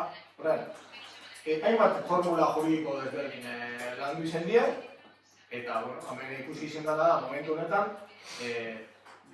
garrantzitsu dena, aukerarik bideragarrena eta bideragarrena momentu honetan, hau dela. Eta hori da, blindaje politiko bat montie. Hau da, nik uste dut, gaur, Errekatxo elkarteko kidiek eta Mendiolako auzotarrako orokorrien, eta Bainarrako orokorrien bai, lasai edukiela lo, alderdi guztien, horren itzizer, eta apoio gine. Horrek blindaje politiko bat ekartzen dau, legegintzaldi horretaz, nik uste dut, aratago. Legegintzaldi horretan, bintzat, alkaten da zen eginen, nik sinatutedeko dekretu bat, enkurtien, epe barik erabilpena izten dana. Baina, ni alkati naz gaur, bizer ez dakit izango nazen edo ez, baina euriri iztotzi balio horrek. Eurek behar dabe, apurra gehi, zabez? Eta hau da egiten dara egita gaur, eta plenoko dokumentuen jartzen da argita garbi, Errekatxo auzo elkartean, Mendiolako herritarren alde egindako lanen aitortza instituzionala. Ez da itxarren bat, da aitortza bat, eta da erabaki politiko bat, eta posibilamendu politiko bat, zeinetan alderdi zer, eta ustot, hau batez, onartuko dugun, hau. Eta, bada, nola baiteko blindaje bat. Eta gero, 10 urte hauetan, gauzen alkate desberdinak, kontuten hartu beharreko gauza bat ulertzen dudala, gaurko egunien, hau batez, onartu izan delako egoera. Eta hori besterik ez da helburu ez. Argi dago, juridikoki, ez dekola vinkulazio juridiko lan literali, baina egiteko vinkulazio politikoak, eta importanti da bai. Erabaki politikoek eta borondate politikoek bai, badeki benefizuek. Dana ez da bakarrik legi egizten hau zintzen egitu egoren. Aspektu horretatik, hori da honen helburua. Kaletako. Nik uste dut gauzak argik errati azaldu ezkero dago ikusten dugu zela. Eta gauzak nahaztu ezkero, da blindaje politiko bat, zer ez gara ados egongo abainoko alderdi politiko danak Errekatxok Mendiolan egiten dauen lan inguruen. Jakina nahi ez? Danok ez ados. Eta kompromiso bat, 10 urterako lagapena. Hori da, kompromiso politiko. Da esaten, ni alderdia hor dagoen bitartean, nire alderdia kompromiso hartzen dago, eta hori gaur osatu da. Berbetan hori, dau, blindaje juridiko egoteko dau txosten bat, idazkariarena. Horri aldeko txosten bat, el alcalde plantea la posibilidad de autorizar a la Asociación Errekatxo de Mendiola el uso del edificio de las antiguas escuelas de Mendiola para la realización de sus fines sociales, entre los que destacan preservar el entorno, organizar las fiestas, eta idazkaritzak egiten dauen txosten horretan, ipintzen dago blindaje juridiko hori zeran emon aldeako. Baina gaur egiten gabizena eta gaur onartuko duguna, ez dut kontuten hartzen idazkaritzak bere egunean egiaben txosten politikoa. Eta hori da, azkenean konpromisoa 10 urterako jakina baiet, zelan ez, politikoki ados, baina horri juridikoki forma emon bikoako. Danak lasai egoteko, edo bestela, orain arte moduen jarraitu egiten dugu. Eta hori da egingo duguna, eta Unzaluk aitortu dagoena. 28tik ona egin dagoen jarraitu izan dugun forma bardinekin jarraituko dugu horregatzen. Eta zentzu horretan, politikoki ez da ezer aldatzen.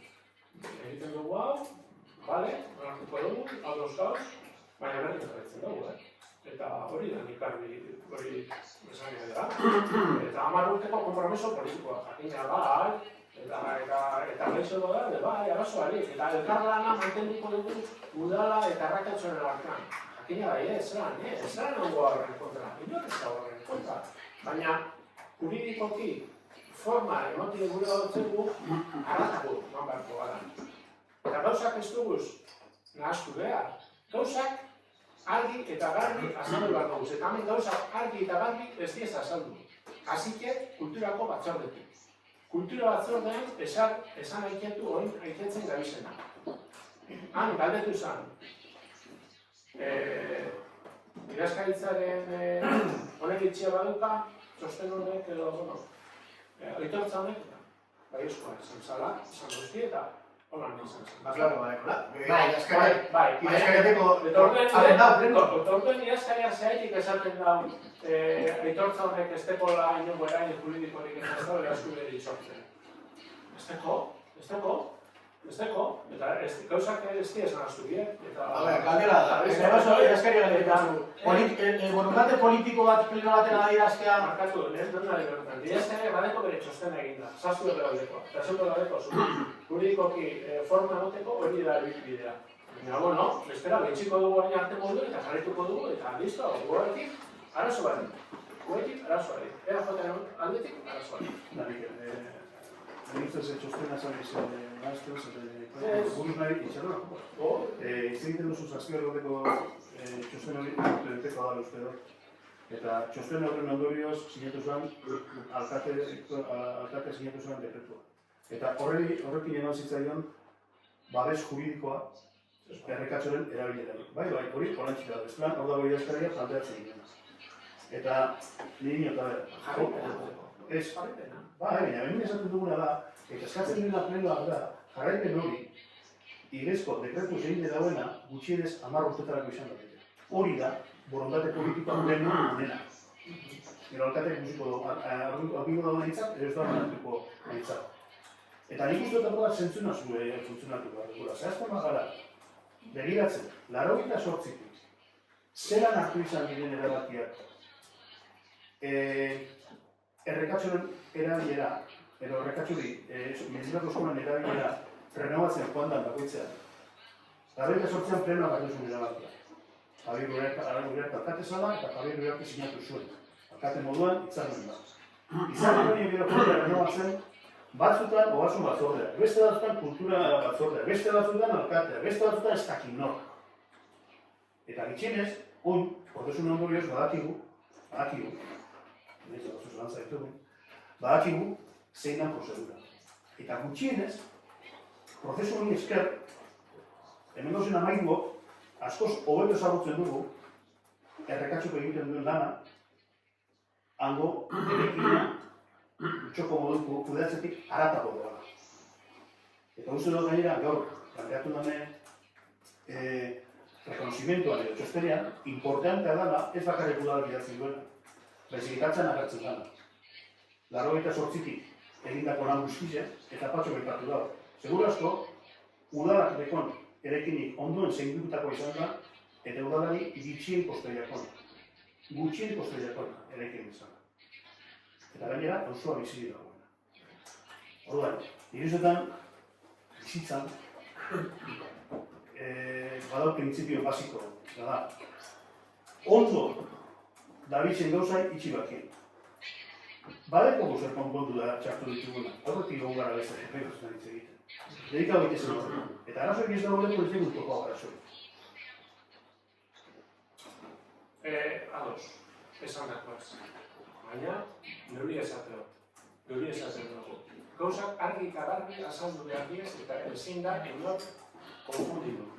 Eta txosten batek ez badeko balio juridikorik hori esan behar dara garen. Eta hortik aurrera, hori arte esan dako.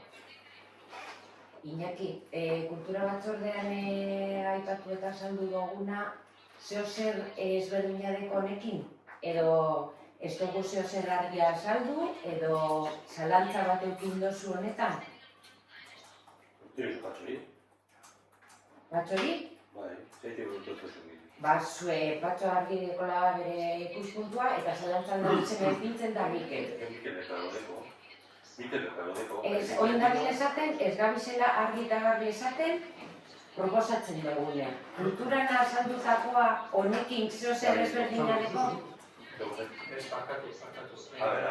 Monika, nik esati gure zen doan ara, zerraitik esan lehenengotatik, kultura batzardean, txosten honek balio juridikorik ez tekola. Esan da. eta saldi horrela. Eta dokumentua da, oinak lehenora ekarren duguna eta lehen ekarren duguna dokumentu berdina da. Dokumentu berdina da, bai, baina honetan, lehenako dokumentazioan letra txikixen, ikusten baduzu agertzen da, balio juridikorik ez tekola. Baina orain hori ez da agertzen, inon ez da agertzen. Bueno, a ver, bukatzeko, asunto da, hemen dago dokumentu bat, seietan argi eta garbi agertzen da, ez dago itxarmen inon, hemen agertzen da, aitortza bat Errekatxo Elkarteari, eta dokumentu horretan agertzen da, borondate politikoa aitortzen dugula hemen gaudenok, 10 urtetan zehar, gitxienez, gaur arte moduan, jarraitzeko. Eta gero, aparte, idazkariak ikusi du, bada espada ere, nik ez dut ikustu berrezko, bada espada ere, esan du, bueno, eta zuk esan duzun kontrako justo, transparentzia gai hori pintzen dio dokumentuari, pintzen du, bueno, jakin dezazuen, hau dela, borondate politikoa adierazteko akto bat. Ez du juridikoki beste inolako vinkulazio gehiagirik ezartzen.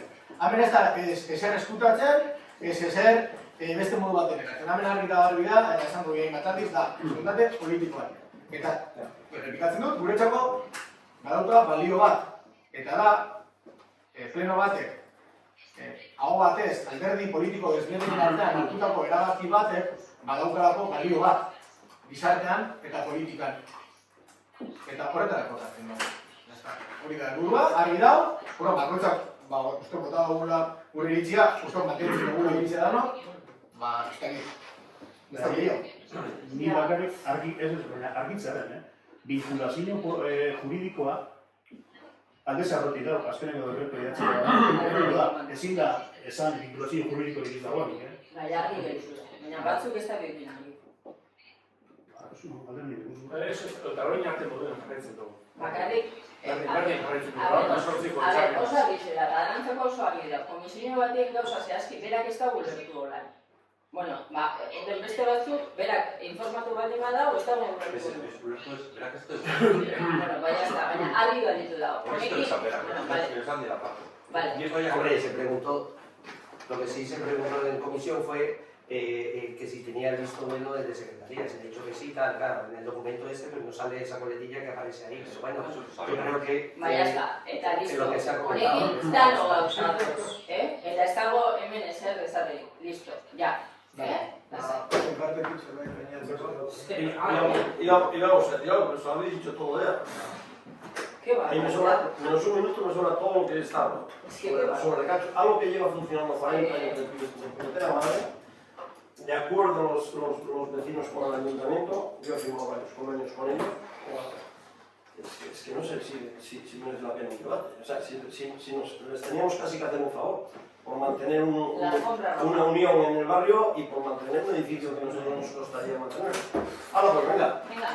Vamos a ver, aldeko bozkak. Vale. Eta barkatu, Onartu txat ematen dugu. Puntua, jasatzen gara horrengo puntura, 7. puntua. Bueno, bertan,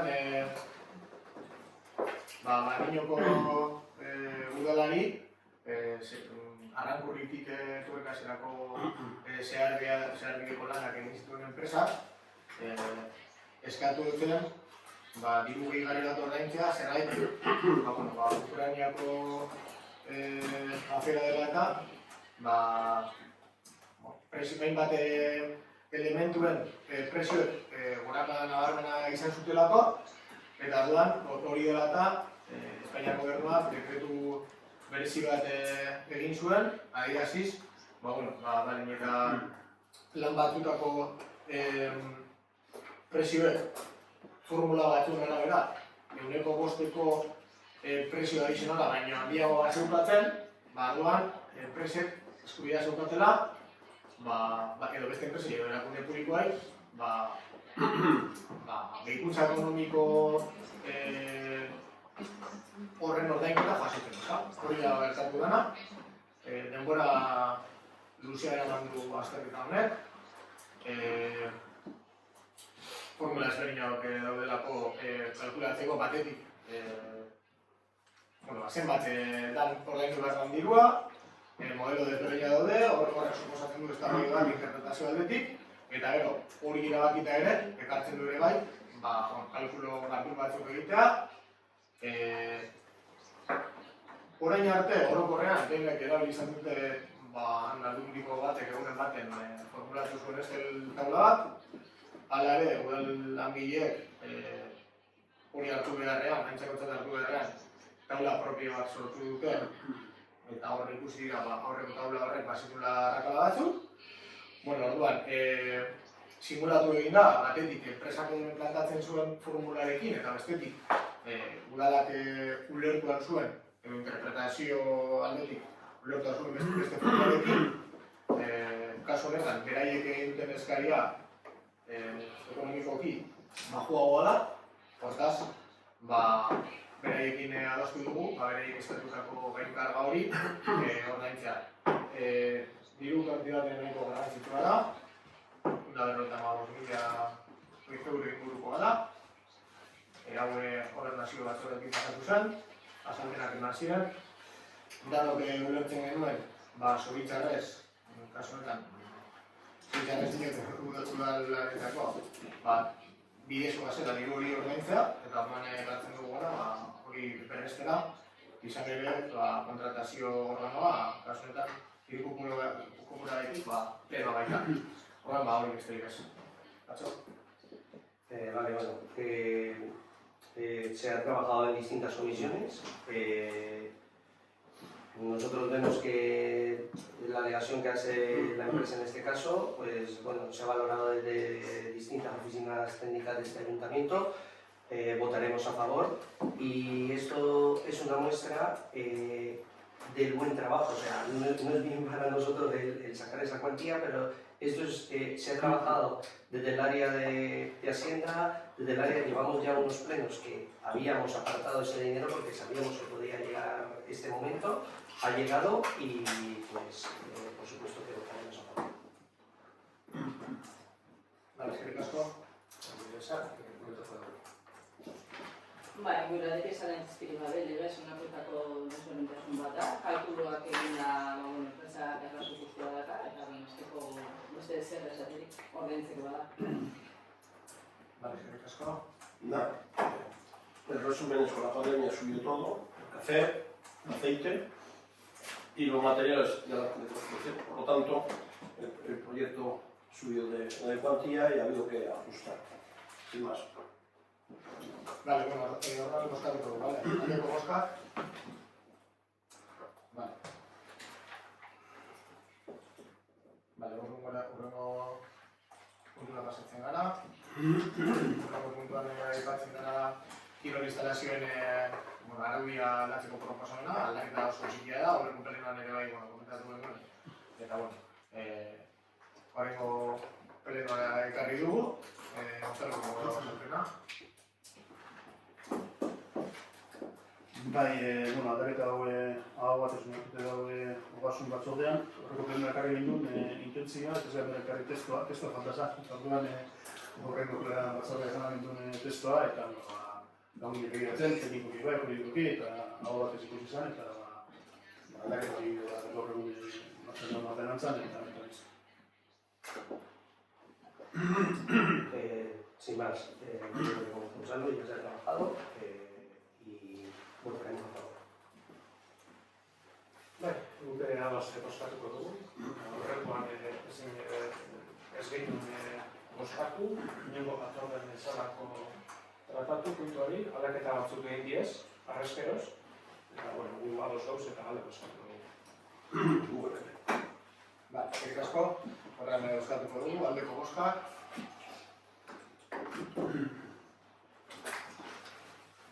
Vale, bueno, 2 minutuko descanso ingo,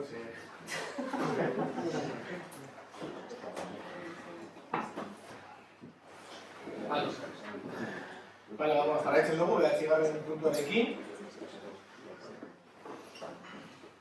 Vale, 9. puntuan aipatu behar dugu Erazpen bat ez, azken finean erazpen horrek gantzuten dute, Ardainoko piztinetan emandako gertakari batik, eta horren ondotik landutako prozedurari, ezta? Orduan, kontua da, erabiltzaile batek, piztinekirikuan, euskaraz eskatu zuela zerbitzua, arreta zerbitzua, kasu hartan, lehiatinak zegoenak, ez zuen zerbitzu bine euskaraz eman, zegoen bertan beste langile bat, euskaraz zerbitzua emateko gaitasunarekin, baina jarrera txostenan agertzen da, ez dut aipatuko orain zitasa bat, baina ulertu genuen langileak herritarrari emandako erantzuna ez zela eman beharrekoa, hezkuntza aldetik eta baita ere jarrera aldetik, ezta? Hori dela eta erabiltzaileak kexa bat jarri zuen, kexa hori udaletxera zitzaigun, eta udaletxeak lehendabizi proposamen bat egin zuen, egoera aztertu ondoren, penalitate bat jartzeko, kasuetan 300 euroko izun bat, emandako gertakariarekin. Eta 10 eguneko epea eman zitzaion enpresari, alegazioak egiteko. Orduan, jaso genuen bitarte horretan, enpresaren alegazioa, eta alegazioan, hainbat argudio eman zituen, eskatzeko penalitate hori bertan bera beratzeko, ez? Eta, hemen ikusten duguna da, batetik enpresak bera jaso zuela 2021an kontratatu zen langile hori euskara eskakizuna gabe, batetik, eta beraiek zorratu da esan zutela. Eta, bestetik bai enpresak adierazi du, badaukala langile guztientzako euskaraz ikasteko zerbitzua ordaintzen duela, nahi duenentzako, eta baita ere, arrez geroztik, protokolo bat jarri duela enpresa barruan, langile hau dagoenean, herritarrek bermatuta izateko euskaraz zuzentzen direnean, euskarazko zerbitzua jasotzeko. Orduan, baloratu egin genuen, lehengunean gobernazio batzordean enpresak emandako alegazioak, eta hor gehiengoz erabaki izan, ontzat hartzea alegazio hori, eta hortaz penalitate hori bere horretan ustea. Azken finean ondorioztatu genuelako, enpresak erreakzio bat izan duela, erreakzio kasu honetan positiboa ipiniko duelako, edo bermatuko duelako, egun oro erabiltzaile guztiak euskeraz zerbitzua eskatzeko eskubide hori bermatuko dela, eta hori dela eta lehenengo aldia izan da, ebatzi genuen alegazioa ontzat hartzea, edo ontzat ematea.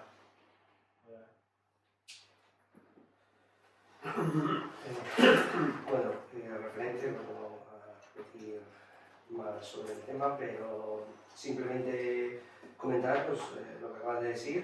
La empresa ha tomado las medidas necesarias para que esto no se vuelva a repetir y así cumplir con nuestra ordenanza de euskera y que cualquier persona tenga la posibilidad de ser atendido en los 2 idiomas. Entonces, por lo tanto, vamos a estar a favor de sancionar en este caso a la empresa.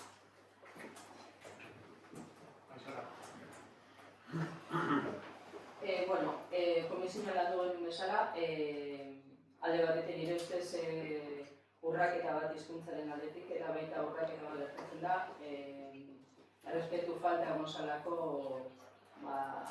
hitz egiteko beran, edo ekintzan, edo momentu batean. Hala nagusiz, enpresak ahalegin bat egin da, ulertzen dugu esfortzu bat egin hauela berriz ez dela gertatuko esanez, eta gure boska bete izango da.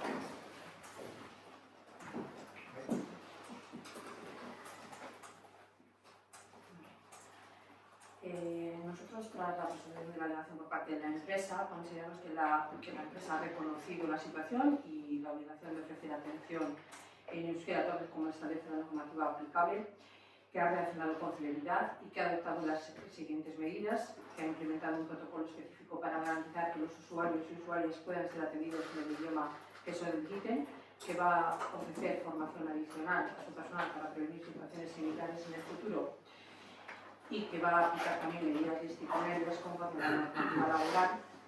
Entendemos que la empresa ha puesto todo de su mano para que esto no vuelva a suceder y consideramos que, mostrando esta respuesta satisfactoria, decidimos también desestimar la delegación.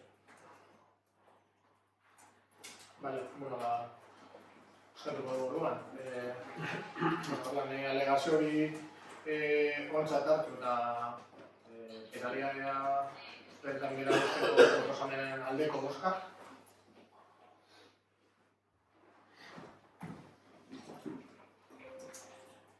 Bale, barruan pasatzen gara horrengo puntura. Ondargarren puntuan abaineko EAJak mozio bat erregistratu zaben. Nagusien zerbitzuari, eguneko arreta zerbitzuari buruzkoa. Eta orduan, kasu honetan zuek esalduko zuen. Bai, irakurriko dut mozioa. Eta horrentxe ditu mozioa. Abenduan, adinekoentzako eguneko arreta zerbitzua eskatzeko da mozioa. Eguneko arreta zerbitzuaren deskribapena. Adinekoentzako eguneko arreta zerbitzua lehenengoko mailako mendekotasuna edo mendekotasun arriskuan duten 75 urtetik gorakoentzat ematen den zerbitzua da. Zerbitzu honen helburua da mendekotasun arriskuan edo egoeran dauden adinekoei eurien autonomiari eusten laguntzea. Haien ohiko bizimoduan eta sozializazioan irauten laguntzea eta hala badagokio isolamendu egoerak konpentsatzea. Erabiltzaileak egunean 3-6 orduz egon daitezke zerbitzuan. Astean 5 egunetan edo zenbait egunetan. Udalari dagokio zerbitzu hori ematea. Eskaintzen dituen zerbitzuen artean daude estimulazio kognitiboko jarduerak, gorputz eta kirol jarduerak, sormen jarduerak eta jolas jarduerak. Zerbitzu berri honek oinarrizko gizarte zerbitzuen bidez egiten da. Orain arte eginikoa. Gaur egun Abadiñon ez da zerbitzu hori ematen.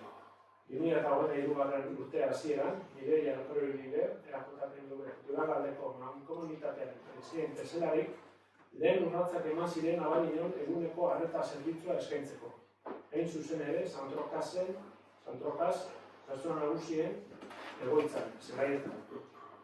Mankomunitatea indakotan batzartu zen, sasoi hartan, Abadiñoko udalarekin, eta bilera haietan Abadiñoko nagusi talde batek ere parte hartu zuen. Bilera haietan eztabaidatu zen udalerriko nagusiei zerbitzu berri hau eskaintzeko beharraz. Mankomunitateak hitzeman zuen Abadiñon zerbitzua martxan jarriko zuela, eta gure herriko udalari eskatu zion udal lokaletako komunak egokitzeko eta behar bezala jartzeko lanak egitea. Toki hura aukeratu baitzuen talde eragileak.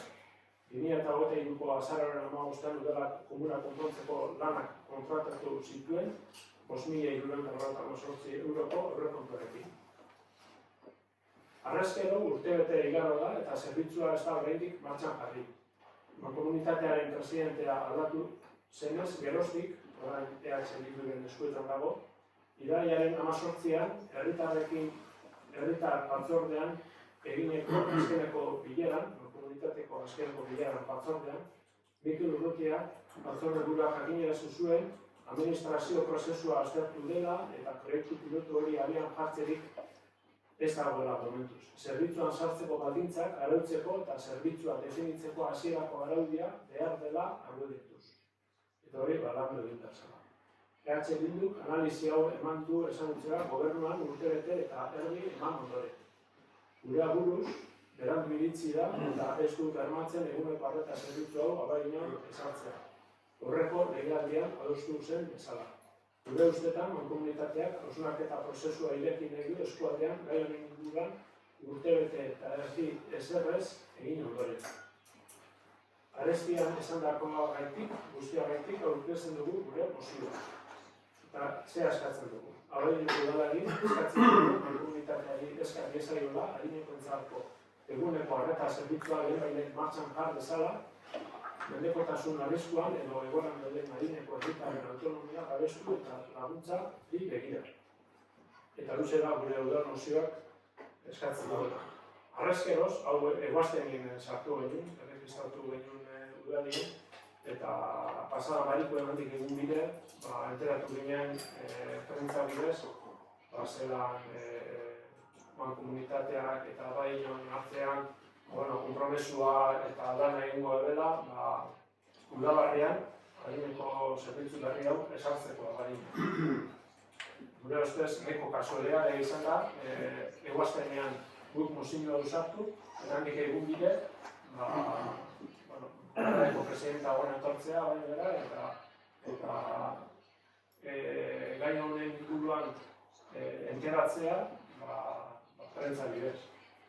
Ze esan dago gurean, irailean, komunitateako batzordean, amendeko trakta, eta, azaldu zen, oraindik, martxan jartzeko batzuk egin izela, normatiba eta araudia onartu egin dela, eta, ondino itxaron egin beharko zala. Gero, hemeroteka ikusten bebai, ikusten ginen udal gobernutik esan zala, udazken honetan ja martxan eginiko zala servizio bebai. Hori, ekainien usteot egin zala bebai prentzaurreko bat, udal gobernuaren bildu eta independentzian artean, eta esan zango, udazkenean ezareko da, abai non zerbitzu bat dira. Baina, guk ikusten izan dugu horrelo pasiorik ez dara egiten izen, eta horregatik zartu dugu posibla. Ikusi dugu prentza bidez eta enteratu gara, barikuan, moten dago bagaino egingo dela, eta horreko hilabetetan egingo dela, eta hori albiste hona da, eta kasualea ere, ez da, hori gertatzea. Dana da, horrela jarraitu izan dugu mozioaz, eta gaur ezabidatuko dugu, eta oskatuko dugu, eta listo. Bai, Patxo? Bueno, sin más, vuelvo a lo mismo de siempre. Me parece muy positivo de que estemos hablando de un centro de día aquí dentro de nuestro municipio, pero sí lo que siempre, y vuelvo y recalco al equipo de gobierno en algunas ocasiones, la falta de información. ¿En qué sentido? Tuvimos una comisión el día 15 de noviembre de Bienestar Social, y de este tema me vine a enterar justo por la prensa, a una semana siguiente. Entonces, si según lo que comenta lo que es la nota de prensa se dice que es algo que ya se está trabajando, que no sé qué, pues yo creo que ya, independientemente de que el servicio esté gestionado desde Mancomunidad, yo creo que tendría que tener por lo menos algo de información, debido a que nuestro partido dentro de la aldea de la Mancomunidad no tenemos ningún representante, y ya que se va a elaborar aquí, lo único que sí pido es información sobre este tema. Claro, si bien lo que decía Miquel, tirando un poquillo de hemeroteca, a mí me gustaría ver esa hemeroteca, es verdad lo que dice. En el 2023, desde la página de la Mancomunidad, se hablaba de que se iba a empezar un proyecto piloto, tal. Luego en la nota me entero que se dice que no se había hecho nada, o sea, más o menos es lo que es, de que se había hablado, palabras vas, palabras vienen, y ya está. Pero bueno, hay una nota desde la Mancomunidad que se va a empezar un servicio, y luego en el correo, miércoles 26 de junio del 2024, sale una foto, en este caso del equipo de gobierno, y aquí donde dice el alcalde Miquel Urrutia, se marcó como reto poner en marcha el centro de atención diurna en Celayeta en este otoño.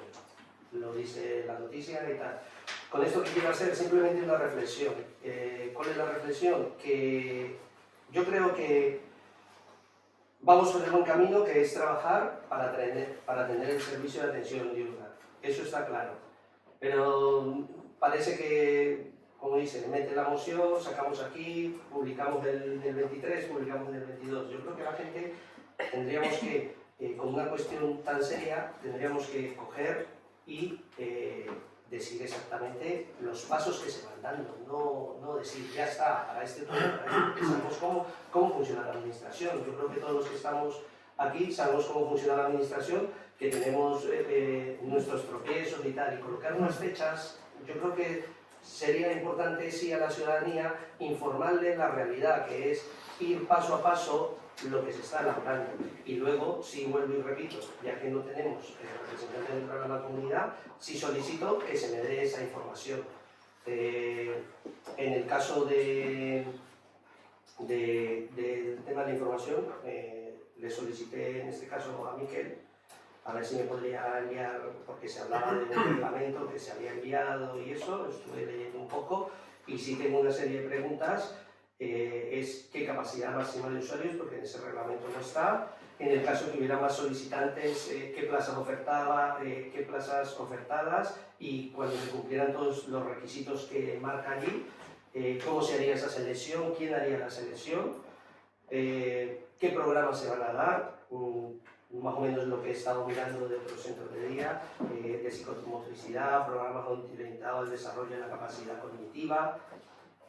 Luego hablamos también, en esas horas se les proporciona algún tipo de merienda, un desayuno, dependiendo del horario, que se vaya a llevar, tal, o sea, porque el informe está muy bien, o sea, lo que es el reglamento de acceso al servicio de atención diurna de personas mayores está muy bien, pero creo, y lo único que hago y traigo aquí es estas propuestas para ver cómo se va a gestionar todo ello, porque claro, lo que dice la noticia, 60.000 euros, se van a destinar para ello, no sé para cuántas personas.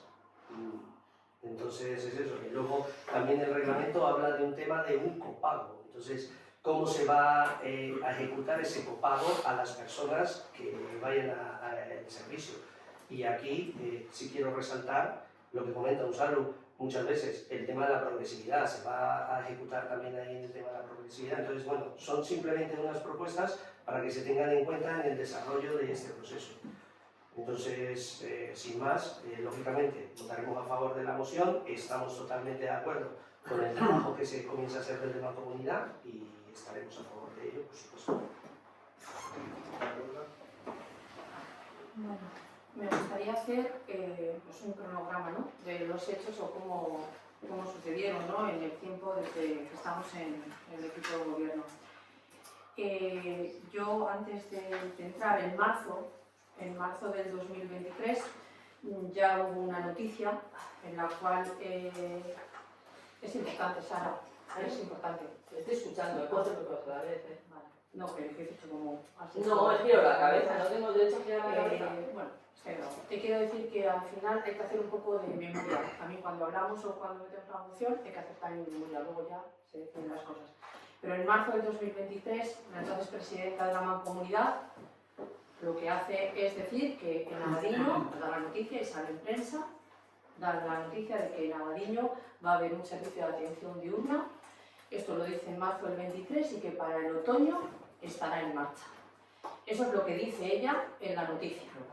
En mayo estará en marcha. Pero una vez hecho ese anuncio, nosotros entrando en gobierno en julio, pues tenemos la primera reunión con ella y le ofrecemos nuestro trabajo y nuestros recursos para implementar todo aquello que sería necesario para llevar a cabo el centro de atención diurna en Celayeta. Ella ya lo único que tenía claro es que iba a ser en Celayeta, en el centro de personas mayores, es lo que nos refiere que allí. Y ahí tenemos que ejecutar una obra de una ducha asistida en el baño del centro de personas mayores. Esto es lo que se nos traslada. Entonces nosotros nos ponemos a ello y hacemos la obra, pasar las vacaciones justo al mes de agosto, y el 9 de septiembre tenemos la obra y el 13 de septiembre nuevamente una reunión con ella para expresar que nosotros ya hemos hecho y estamos esperando el procedimiento administrativo que se tiene que llevar a cabo. Yo ahí. En esa reunión nos traslada que, bueno, pues que como ya va a entrar una nueva presidencia en la Mancomunidad, pues que será mejor ella la que se encargue de los siguientes pasos. Nosotros lo que tenemos claro es que vamos a trabajar. Vemos y explicamos que no hay ningún reglamento, que es a lo que hacía mención Pacho, no hay criterios de acceso, desde la edad mínima que tienen que tener las personas, el estado de dependencia, etcétera, etcétera, prioridades de acceso, quién va a tener acceso, es para toda la mancomunidad, no hay ningún reglamento, no hay ninguna documentación que requiere el certificado, la justificación del grado de la dependencia, el número de plazas, todo lo que he hecho referencia también Pacho, qué servicios están incluidos, si vamos a tener transporte, si no vamos a tener transporte, si van a ser 4 o 5 horas, cuántos días a la semana. Lo que tenían es 15.000 euros en un contrato menor, eso estaba estipulado, y un programa piloto de 6 meses, porque la finalidad eran 6 meses. Eso está en un informe que ejecuta la Mancomunidad cuando es presidenta Mireia. Una vez que coge el cargo, otra vez ahora Bildu, nosotros nos ponemos también al servicio en reuniones, nos ofrecemos a conjuntamente elaborar también un reglamento y bueno, pues es lo único que hemos estado haciendo. Sí que estoy de acuerdo en que reconocemos que los trámites administrativos han avanzado con mucha lentitud. Es una situación que también al equipo de gobierno nos ha preocupado. Nosotros hemos insistido en la necesidad de darle celeridad a este proyecto, ¿vale? Porque, como bien decimos, hemos vendido humo. Hemos vendido humo en marzo del 2023 y resulta que todavía pues, no hemos podido ejecutarlo. Los procesos administrativos, y es verdad que llevan, claro, es que nosotros en junio lo que dijimos fue lo mismo, que lo que teníamos pensando, que la Mancomunidad tenía el reglamento y tenía todos los trámites ejecutados. Y nos dimos cuenta de que no tenía nada cuando entraron EH Bildu en la Mancomunidad en octubre, que es cuando se ve que no darían nada más que la retención de los 15.000 euros, es lo único que estaba allí y estaba el que en otoño iba a tener. No teníamos nada técnicamente hablando, con los técnicos no teníamos ninguna base, ningún reglamento que nos llevaría a qué definición tenía que tener el servicio de atención diurna, lo que has comentado. Y eso nos enteramos en octubre, cuando le pedimos también a la Mancomunidad la misma celeridad que le habíamos pedido a la anterior. Entonces, lo que nosotros entendemos y compartimos la importancia de este servicio, queremos aclarar que el retraso en su implementación no es responsabilidad exclusiva del Ayuntamiento, sí que es nuestra pretensión que se dé la mayor celeridad posible y que también hemos cumplido con las actuaciones que se nos han referido en todo momento por la Mancomunidad y que vamos a seguir colaborando, que es lo que dijimos en la rueda de prensa, con la Mancomunidad para dar este servicio en Abadiño, que en ningún momento se ha cuestionado no tener la situación del centro o del servicio de atención diurna en Abadiño, y vosotros en la moción luego hacéis una cuestión ahí como que ahora no sería en Abadiño. A mí en ningún momento se me ha trasladado que se cambiaría la ubicación, no sé de dónde, o sea, a mí que yo eso sí que no lo he leído ahí, y que, bueno, que es una realidad que ahora, después de, perdón, por aclarar Pacho, después de la reunión que tuvimos de Bienestar Social, es cuando he recibido un informe de un reglamento que va, además que se le inició también, y yo creo que antes que tenerlo yo lo tenía el PNV, y yo creo que sí, por lo que a mí me trasladan, y bueno, es un reglamento en el cual vamos a trabajar todos y todas, es decir, podemos aportar todos, es un borrador, y ahí tenemos que trabajar. Vamos a tener 2 reuniones y vamos a tener que trabajar y dirimir en que el reglamento sí es ese, que me aportaciones, mejorarlo y dirimir también el transporte, que tampoco está todavía, ni en aquel momento ni en este, pues quién, ¿no?, va a tener que llegar el transporte, si la Mancomunidad se va a tener que hacer cargo, los municipios de aquellas personas usuarias. Pero sí que es verdad que también entendemos que es muy importante para Abadiño, para las personas que viven en Abadiño, este centro de atención diurna, y para todas las personas que están en la Mancomunidad que necesitan de este servicio. Y bueno, yo creo que ya he hecho un breve resumen de la situación y que, bueno, pues que es verdad que tenemos que trabajar y que nuestra voluntad siempre ha sido darle celeridad, pero la administración, los cambios también que ha habido, pues bueno, entendemos que que hay que seguir trabajando. Sí, pero yo simplemente lo que digo es que lo tomemos como reflexión. No estoy haciendo ninguna crítica de que no se haya hecho nada, no, de lo que comentas. Sí, es verdad, en su día se vendió, también en junio se vendió. Lo que comentas tú, en este caso es que en octubre ya sabías, tenemos una comisión hace menos de 10 días, eso es lo que... En octubre no sabía nada. No, No había nada, no había vale, ningún pero te has dado cuenta de ello. Y si No, realmente estabas empezando a trabajar en ello, lo único que yo pido es información. Dulme, yo no te estoy criticando tal. En esto estamos totalmente de acuerdo todos. Yo creo que todos y todas estamos totalmente de acuerdo en que se haga, en que se elabore y ya está. Simplemente es de la eso. comunidad. Ya está, pero aunque sea de mancomunidad, No existe. se va a gestionar dentro de nuestro municipio. Y creo que yo, como representante de este ayuntamiento, creo que tengo que tener esa información de qué forma se va a gestionar, cómo se va a gestionar dentro de mi municipio, porque se va a hacer dentro, aunque el proyecto piloto lo tenga la comunidad. Es lo único que estoy pidiendo, pero si no me quieres dar la información, pues no pasa nada. Pacho, Ya la buscaré como la he buscado ahora. Perfecto, Pacho. Yo te doy yo cuando hicimos la obra estuvisteis informados. Si a mí me llega el informe antes o en la siguiente, os hubiera comentado lo que me ha trasladado la mancomunidad, porque al final lo está ejecutando, o que si podemos trabajar entre todas y todas también el reglamento, a mí me parece bien, si yo estoy de acuerdo en traerlo a la comisión. Lógicamente no he tenido la información para poderla traer. Cuando trajimos la información del baño, se trajo la información del baño, se hizo la obra, se puso que valía casi unos 6.000 euros y se expuso en la comisión. Y cuando hemos tenido información la hemos traído. Si no tenemos información o no se ha trabajado en la propia mancomunidad un reglamento y no tenemos nada que decir más que simplemente que estamos pidiendo celeridad para que se lleve a cabo, pues no lo puedo traer. No es otra cosa, ¿eh? Si la tengo, la traigo. Vale, bueno, nik botako ya se Bueno, yo quería decir el por qué vamos a votar que sí o vamos a votar que no, pero no lo hemos dicho. ¿O lo has dicho tú? No he dicho, de verdad, no he hecho referencia, vamos a votar. Hay una cuestión. Yo creo que una vez más vendemos el humo antes de tener la leña para hacer el fuego. Y se empezó a vender el humo en su momento cuando estaba ahí vosotros, ahora se ha continuado con esto, pero no se ha hecho nada. Ni por unos ni por otros. No se ha hecho absolutamente nada.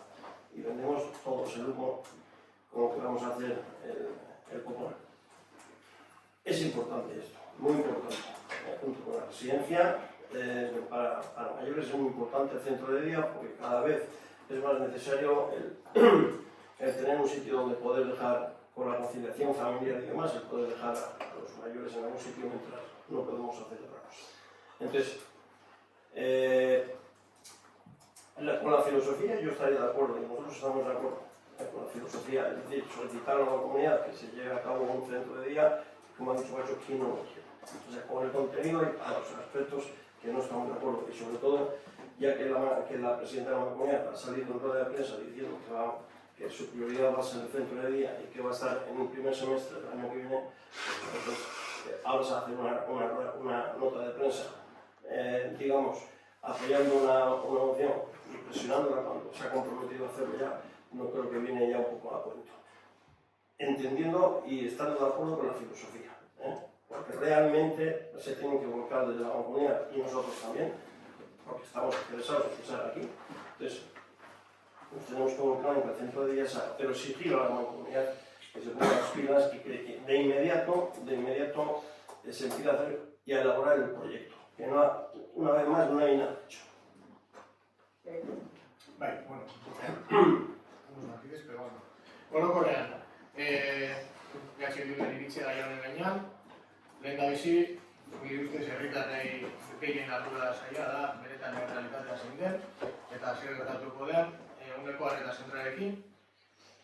Horretarako azalpenak eman dira berriki, mankomunitateko presidentea bera etorri da, azalpenak ematera abadinera, eta argi itxi zituen hainbat kontu, horietatik garrantzitsuena da zuen partetik, estazio burukekin zalantzan jarri izan duzu arbea gainean egitekoa zen, edo ez, argi eta garbi utzi zuen beti da eta Abadiñon egiteko intentzioa egon dela, eta horrela izango dela, eta bestetik konpromiso hartu zuen, 2026ko lehenengo 6 hilekoan, lehenengo erdian, hori martxan jartzeko. Hori da, benetan, garrantzitsuena dena, eta horretarako lan egin behar da. Eta hortik aurrera, azten dira egin bat kontu, ezta? Nik uste dut, nahiko ziniko dela, hemen emozio honetan agertzen den itxaurrea. Hemen saldu nahi da, kea berriro ere, bigarren aldiz, izan ere, horako gai garrantzitsu bat hartzen da, martxoaren 29an, hauteskunden bezperan, hitz egiten da, kolektibo handi bat barrabiltzen duen zerbitzu bat buruz, dela eguneko arreta zentro bat, eta esaten da, nola maiatzaren 2an, hauteskunden bezperan justu gainera, irekiko dela, Abadiñon eguneko arreta zentro, ezta? Egun horretan, martxoaren 29an bertan, egiten bilera bat hemen, zeinetan, kasu horretan oposizioko kide bezala nire hori bai nintzen, zuekin batera, eta baita ere Abadiñoko nagusien elkartetako ordezkari batzuekin batera, eta hor planteatzen ditut hainbat galdera, eta da, nola da posible martxoaren 29an ezer landu gabe egonda, maiatzaren birakoia guzti hori martxan jartzea, behar denean, benetan, arautegi bat, gaur egun badako aulaskoatzean, behar denean hausnarketa bat egitea, garraio sistema nola egingo den eta nola ordainduko den. Ez dugulako astu behar Abadiñon egonda ere mankomunitatean gauden herritar guztiok, kasuetan ez daude kaso, baina herritar guztiok daukatela eskubidea etortzeko bardin abadiñarra izan edo ez. Egon alko zen inkluso kasu hipotetikoa zeintan abadiñar bat ez dagoen eta besteak abadiñarretik kanpoko herritakoak diren, eta hori ere landu gabe zegoen. Eta bukatzeko ere zegoen landuta, nola egingo zen, zerbitzua esleitzeko prozedura, 3 aspektu nagusi falta ziren. Lekuari dagokienez ere, egun horretan bertan hasierako proposamen bezala entzun nuen beste leku baten izango zela agian, Txanportako goiko solairua, bilera horretan bertan zuzenean izan zuten nagusi elkarteko ez zutela guk ikusten, bezagoelako kota zerora. Eta egora hori izan da esan zitzaigun ez, lasai egon, proba piloto bada, ez dugu erran autegirik, ez dugu inolako lanketarik, hau martxoaren 29an esan da eta azte santu herrian egon da, maiatzean bian, hori ikusten zuten martxan jartzea, eta evidentemente, ezin horrela izan. Pasatu ziren hauteskundeak, beste gehiengo batzuk eman ziren, eta esan duen bezala, hasta luego Lucas. Hau da, Mireia desagertu zen pelikulatik. Bai, ega bota zuen hor, eta desagertu zen estenatik. Bien bitartean, udal gobernu berrian, teknikariek esan zigutena martxan jarri genuen, gure eskumenen baitan egin algenu guzti egin genuen, eta hori izan zen. Ekaian 17an izan zen beste gura eta iraiaren, ez dakit, 13 dira, hor eginda zegoen.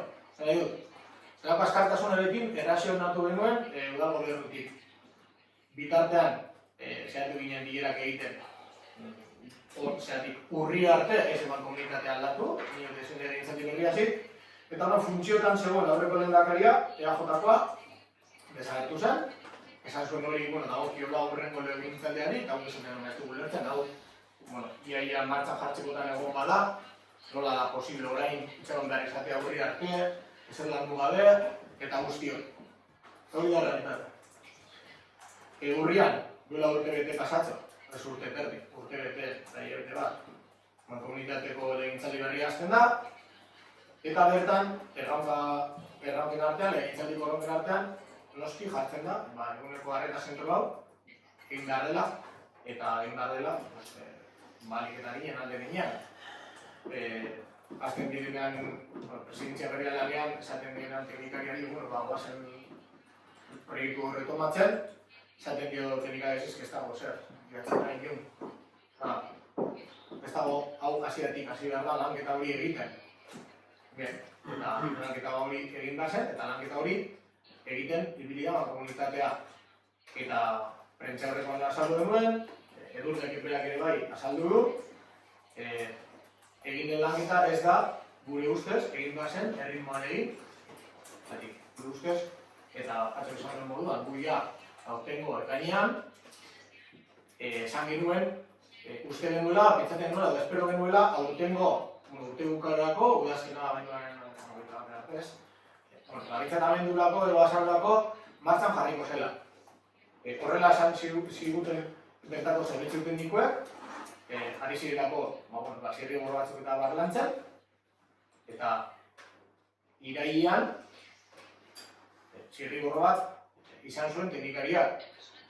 Gero, administrazioan batzuka zailtasunak egoten dira, zirrigor hori azarrora arte ez da definitibo gara izan, eta duela egun batzuk, helarazi zaie alderdi guztiek arautegi hori, abenduan bi batzorde egingo dira, eta abenduko plenoan onartzea espero da.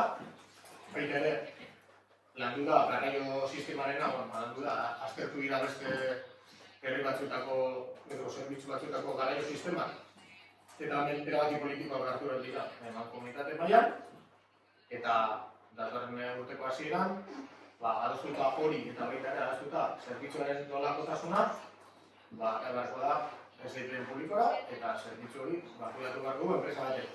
Eta, esan digutenez, espero dute, horrekoan ere bai, izan zuten, espero zutela, udazken horretako martxan dago zela, baina ez kea saltzea gaitik, baizik eta beraien planifikazioan hori horrela zegoelako. Gero, arazoak eta zailtasunak egon dira, eta zoritxarrez, atzeratu egin da. Orduan, hori da realitatea, eta bestelako bertsio hori botatzea, ez dut tala egiari faltatzea, eta hortaz, inondik inola ere, horrelako dokumentu bati ezin zailago biderik eman. Importanteena da, esan dudan moduan, arreta zentro hori Abaraino egongo dela, eta espero dugu, eta orain arte bezala, Abarainoko udaletik batez ere, insistitzen jarraituko dugu horreri garrantzia emateko, eta espero da egun, pitxo hori betetzea eta hori errealitate bat izatea, eta horregatik mozioen osatuko dugu. Azken finean, bere helburua txintxoa baldin bada, bere helburu horren zioa bete da, da eskatzea zeleritatea eta eskatzea baita ere argitasuna eta esplikatzea zertan da hori egin da. Horregatik eta horreko guztiagatik, atxegutik horreka ostatuko dugu.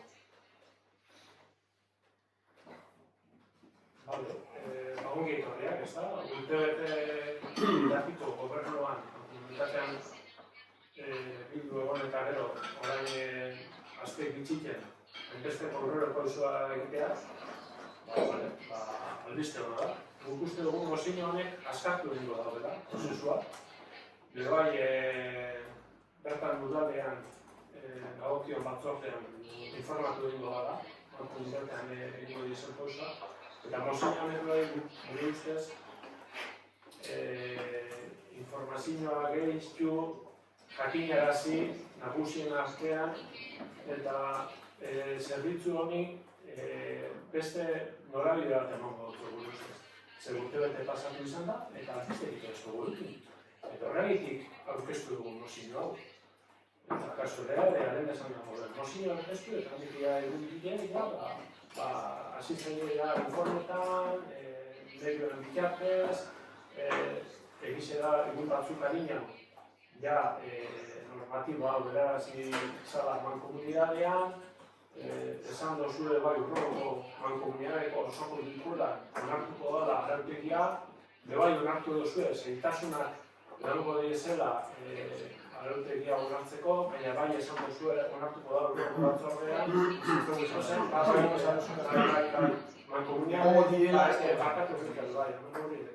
mankomunidadeko notan, arautegia urrengo osoko bilkuran onartu izango da, eta garraio aukeren eta kostuen azterketa egiten ari da. Eta gartzen zaie Basu, Edurne eta Idoia presidenta. Horren hau esan duzu edo bai. Horren esateko bina edoretan. Helburua bi die, bata mozinaren aurkeztearena. EAJaren partetik. Bata, bermatzea badinon jokatu izango dela arreta zerbitzua. Zergatik, 2023ko martxoan hemen batzarrak egin zirelako mankomunitatea abadinoko udalen artean zure bai egon zinean presente 2023ko, martxoan, bai abadino lagunkoiako lagun batzuk ere egon zinean berakarta, eta danon artean berbetan, aldera batzuk planteatu ziren, azaldu ziren, eta hori erabaki izan, horreko lehen gintzaldian, zerbitzua abadinoan egongo zela. Kea azaldu zela ez, batzarrak egin ziren, hemen. Batzarrak egin ziren, zure bai gonbidatua dago zinen, hemen dago zinen, hainbat eragile ginen hemen, bakotxak egin ziren hemen, eta kompromiso horretara du ginen. Aurreko egin gintzaldian zen. Eso da urtebete eta piko, eta gutxa Euroko gunetan, hainbat altura paso egon bidez. Eta hori da, nozino hau urtesteko. Eta ez da inori kulpa egokia, errealea da azken guztien ez da inoko aurrera posibilik egon, eta zueko no zaila gobernak, eta hori bueno, zizai martxan horrela, hori hau helburu. Abain hobetzie, zerbitzuak esartzie, persona nauzitze, kasu honetan laguntzie, bertako familizai, eta jakin arazi, eta dano jakin daikun, aurreko egin izaldeko kompromiso bazala. Eta listo, hau da. Bai, bueno, errepikatzen dut. Zirriborroa iraian egon zen, eta mankomunitateako batzordean aipatu zen. Eta beste bilera baten, EAJ presente, eskualdeko EAJ presente honen bilera baten, ostean dokumentua, bai, arautoia dokumentua, bela esatea egon da, zuen mozinoa horretik ere. Orduan, esan dut izan beharrekoa, aurretik zertatu zen, zer saldu zen, jakin imposiblea zala eta zerla esan landuta, hala ere, eman zen aditzera, hau diskuten bezperan, kompromiso bat egingo zela eta bat abestek edo zegoenean esan, horreko legegintzaldian, duela, lehen urteko urrian hasi zen legegintzaldi berria, legegintzaldi berria hasi arte denbora pila bat izan alperrik, gure partetik egin behar genuen guztia egin arren, eta legegintzaldi honetan, esan dugu, lanketa bat du, espero duguna, baina mantxoago dela, ala ere lanketa bai egin da eta egiten ari da. Irailako ja, basegoen landuta zirriborroa, horrek ez duzen nahi irailan batean azten dela zirriborro hori lantzen, baizik eta ja, aurreko edatik lantzen aritu duzioelako, eta besterik ez. Ez dago, gauza besterik gehiago hori esan dugu, laguntzak esan dugu nola irakurtzen dugun egoera, bukatzen dut esanez. Eta, bueno, apur bat bai aipatzeko informazioaren asuntoa. Hau ez da, udalak gestionatzen duen gai bat, hau mankomunitatea gestionatzen duen gai bat da. Mankomunitatea bere foroak ditu, bere foroaren erritmoa berezkatu behar dira, eta noski, foro horietan dokumentuak egoten direnean, eta proposamen konkretua daudenean, eta ekarpenak eta, evidentemente, bero, bakoitzak, bere udalezetara ekarriko du informazioa, eta hartatuko zuen, baina erakunde bakoitzak bere foroak eta bere lan eta esparroa ditu, eta hori da egiten ari dena. Hemen ez da eser eskutatu, eta ez dugu apartekoik eser egin. Horrek dira foroak eta horrek dira tokiak. Ez que nik uste hor gauzak arkitzerako duen ez da gure ilusión nahi. Esan duzu, udalak itxik, iraiko mankomunitateko plenoan aurkeztu izala normatiba. Ez, normatiba preste egon zela, baina egon ziren faktore batzuk egin zutenak ez egun horretan aurkeztan ez da dokumentua notoria. Ez que esan aurkeztu, mendeko tarta eta esan aurkeztu. Hori turistak argitu. Como que no se presentaba. Estamos en la comisión. La tecnicaria que estamos en esa es una política. Lo reflejó, la tecnicaria lo reflejó porque, además dijo por qué nos entregaban la documentación. No lo tengo acá. Por eso en esa no se presentó, pero la debían de tener el borrador que han mandado ahora. Lo que pasa es que no lo tuvimos, nadie, yo por lo menos no, y lo explicaron por qué. Yo sí que tengo una duda a mí, que en algún momento, o en la nota dice que no, o ponéis en duda que se vaya que el centro vaya a ser en Abadiño, el servicio de atención diurna. Y me gustaría saber por qué estáis dudando de ello, o por qué aseguras que no se va a hacer en Abadiño. Sí. el servicio. Sí, ahí en esa comisión se dice por parte de Miquel y de Área Civil que hay que abrir una reflexión a nivel del regresado en cuanto a la normativa, no se habla de la ubicación y no se garantiza que va a ser en Navareño, tampoco se pregunta si va a ser en Navareño, Es que tampoco se estamos pregunta. presentando algo que no hemos Se hablado da de esa por comisión, hecho, también vale. está. Pero cuando se dice que hay que abrir un periodo de reflexión a nivel del regresado, porque cuando aquí, en marzo de 2023, nos comprometemos entre todos en que va a ser en Navareño, es porque hay otros municipios también que están dispuestos a poner en marcha este servicio. Entonces, pues llegamos a un compromiso de que va a ser en Navareño y tal.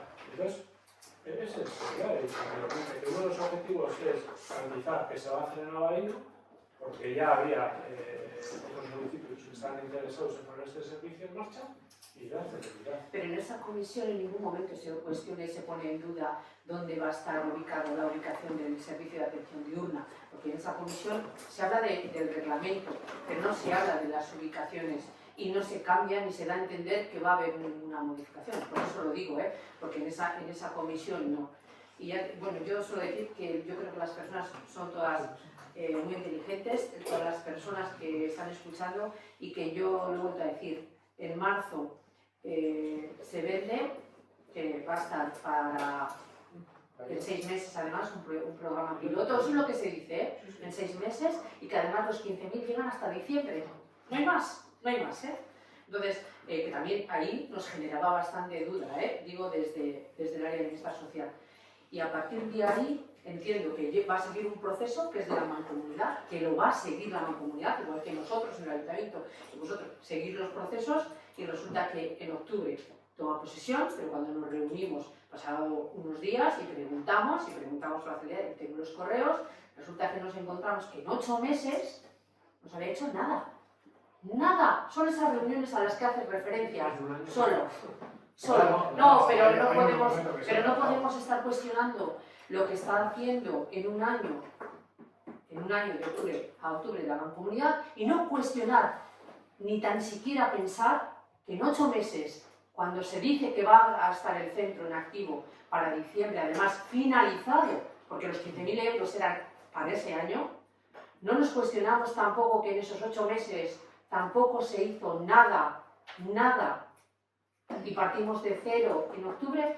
Yo creo que ahí tendríamos que hacer una reflexión, tanto por un lado, cuando vemos que yo admito que no es la celeridad que nos hubiera gustado, y también lo digo en la rueda de prensa, no, yo también he estado constantemente mandando emails, porque la celeridad, porque yo también no quiero vender humo a la ciudadanía, y se nos dice primero que va a estar finalizado en diciembre de 2023, en octubre no tenemos nada. Yo creo que no tenemos que mentir, que las personas son bastante inteligentes, o sea que yo creo que por ninguna de las partes, y después también pedir celeridad. Y luego, vuelvo a repetir, iniciar, que en aquella comisión estaba yo, no nos entregó la documentación y en ningún momento se cuestionó que no iba a ser Navareño, y ya está. Bueno, yo creo que el objetivo lo tenemos claro todos los partidos, ¿no? Vale. O sea, el objetivo es que queremos que sea una realidad de Navareño y ya está, ya hemos dado nuestro punto de vista. Vale, Un dato importante, has dicho que en 8 meses no se hizo nada. Las elecciones fueron en mayo de 2023 y No. sí. La mancomunidad en de octubre. marzo a octubre. Octubre. En mayo de 2023 se hicieron las elecciones municipales, sí, Sí. y se tomó posesión de la mancomunidad en octubre, noviembre. Entonces, el presidente estaba en funciones, ya. Eso, estaba en funciones. Entonces correspondía a... Yo las reuniones las tuve con Mireia. Son 4 meses, eso es. Correspondía a la nueva mancomunidad tomar la decisión. Ah, vale. Sí, O sea, vendemos en marzo que el piloto va a ser el proyecto piloto, va a terminar en diciembre, y luego fíjate que en octubre, bueno, yo ya. ¿Qué te has saltado? Bueno, No he saltado nada. los 15.000 euros eran hasta diciembre, ¿no? Eso es. Este pleno no llega hasta diciembre. Vale, venga, pues Venga. a ver, moción, Leco Bosca, votos a favor de la moción. Vale, moción Alcalde Bosca, votos en contra. Vale, vas a aceptar la nueva puntura de decreto A. Decreto no tengo nada. Mi Pedro Valera es sanitario. La bandera estaría. Ruego de preguntas y solamente tengo un ruego. Hace un año prácticamente, he solicitado que en la página del ayuntamiento saliese el logo de mi partido, los partidos. No se ha actualizado, está desde el 2022. Entonces, es un juego que hice hace un año y quiero volverlo a repetir.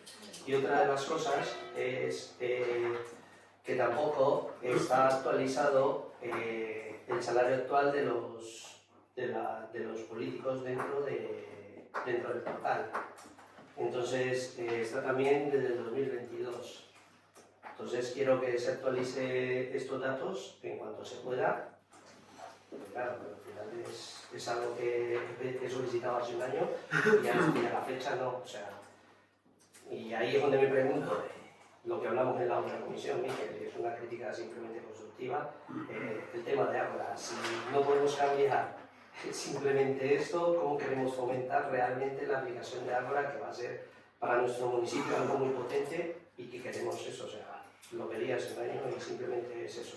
Que por favor, cuanto antes, se actualicen los salarios de los políticos y que aparezca el logo del partido dentro de la página web del ayuntamiento. Vale, gure asoio oso daukazu, gure partetik lantzik dago oraindik web horriaren eguneraketa, gauza batzuk komentatu dira, baina beste hain batez, ikusten dago duan, orain bai, gure erantzun gizua da, horren etxotza.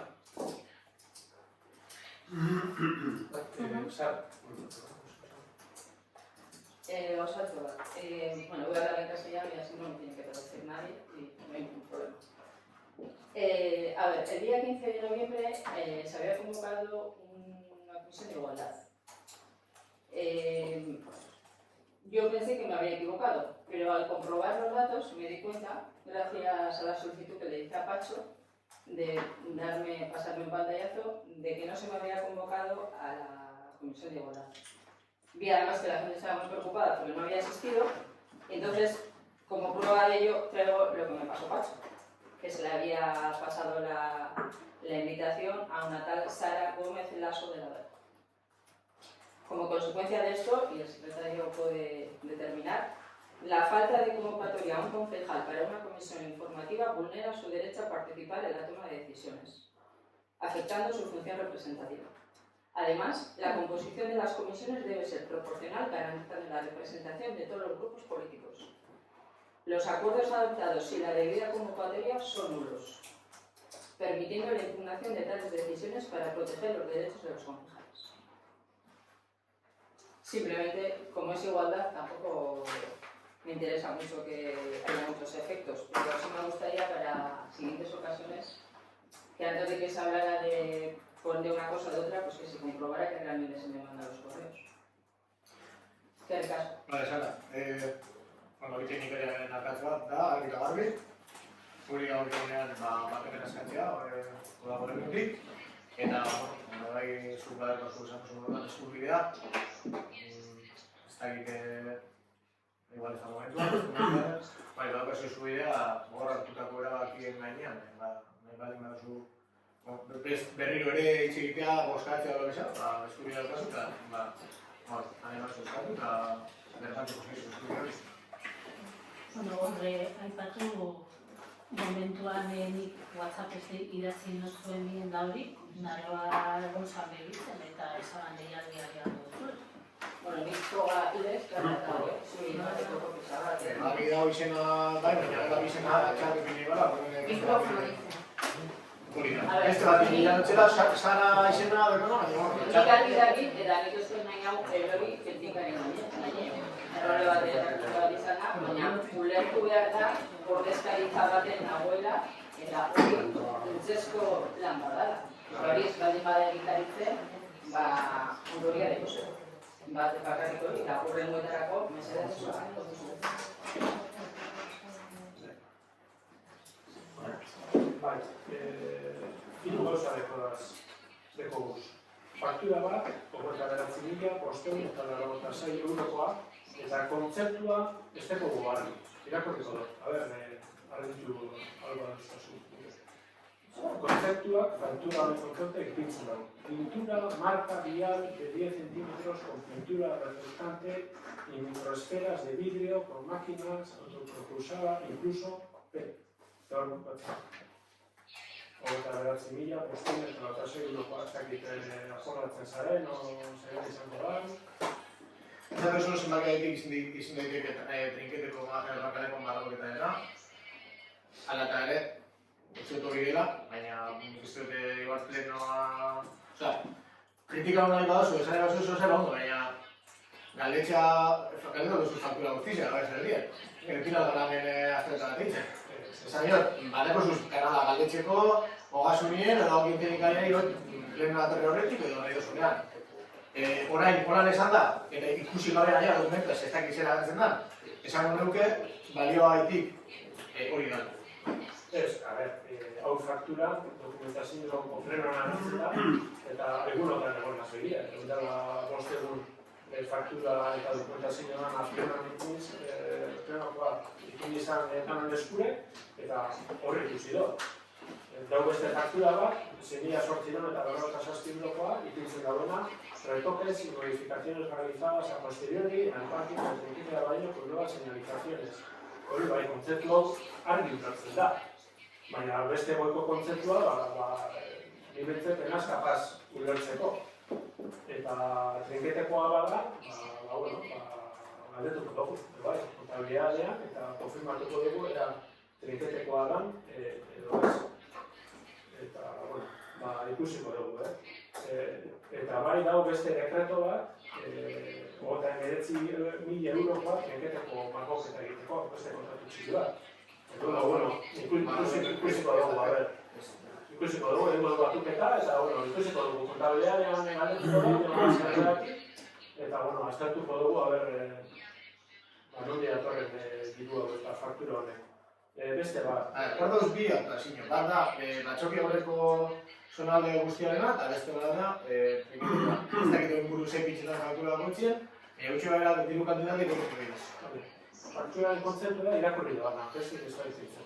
Hori da, eta kantidade. Bigarren kontu bat. Lenguaje inklusiboa, zelan da, euskeraz? Eskakizuna ez. Bueno, lenguaje inclusivo que no se está cumpliendo otra vez. No es la primera vez que denunciamos en pleno que el Ayuntamiento no cumple el lenguaje inclusivo. Bueno, hay una documentación, una noticia que ha salido en relación a los presupuestos participativos en el que pone bienvenidos al portal, todo está en masculino.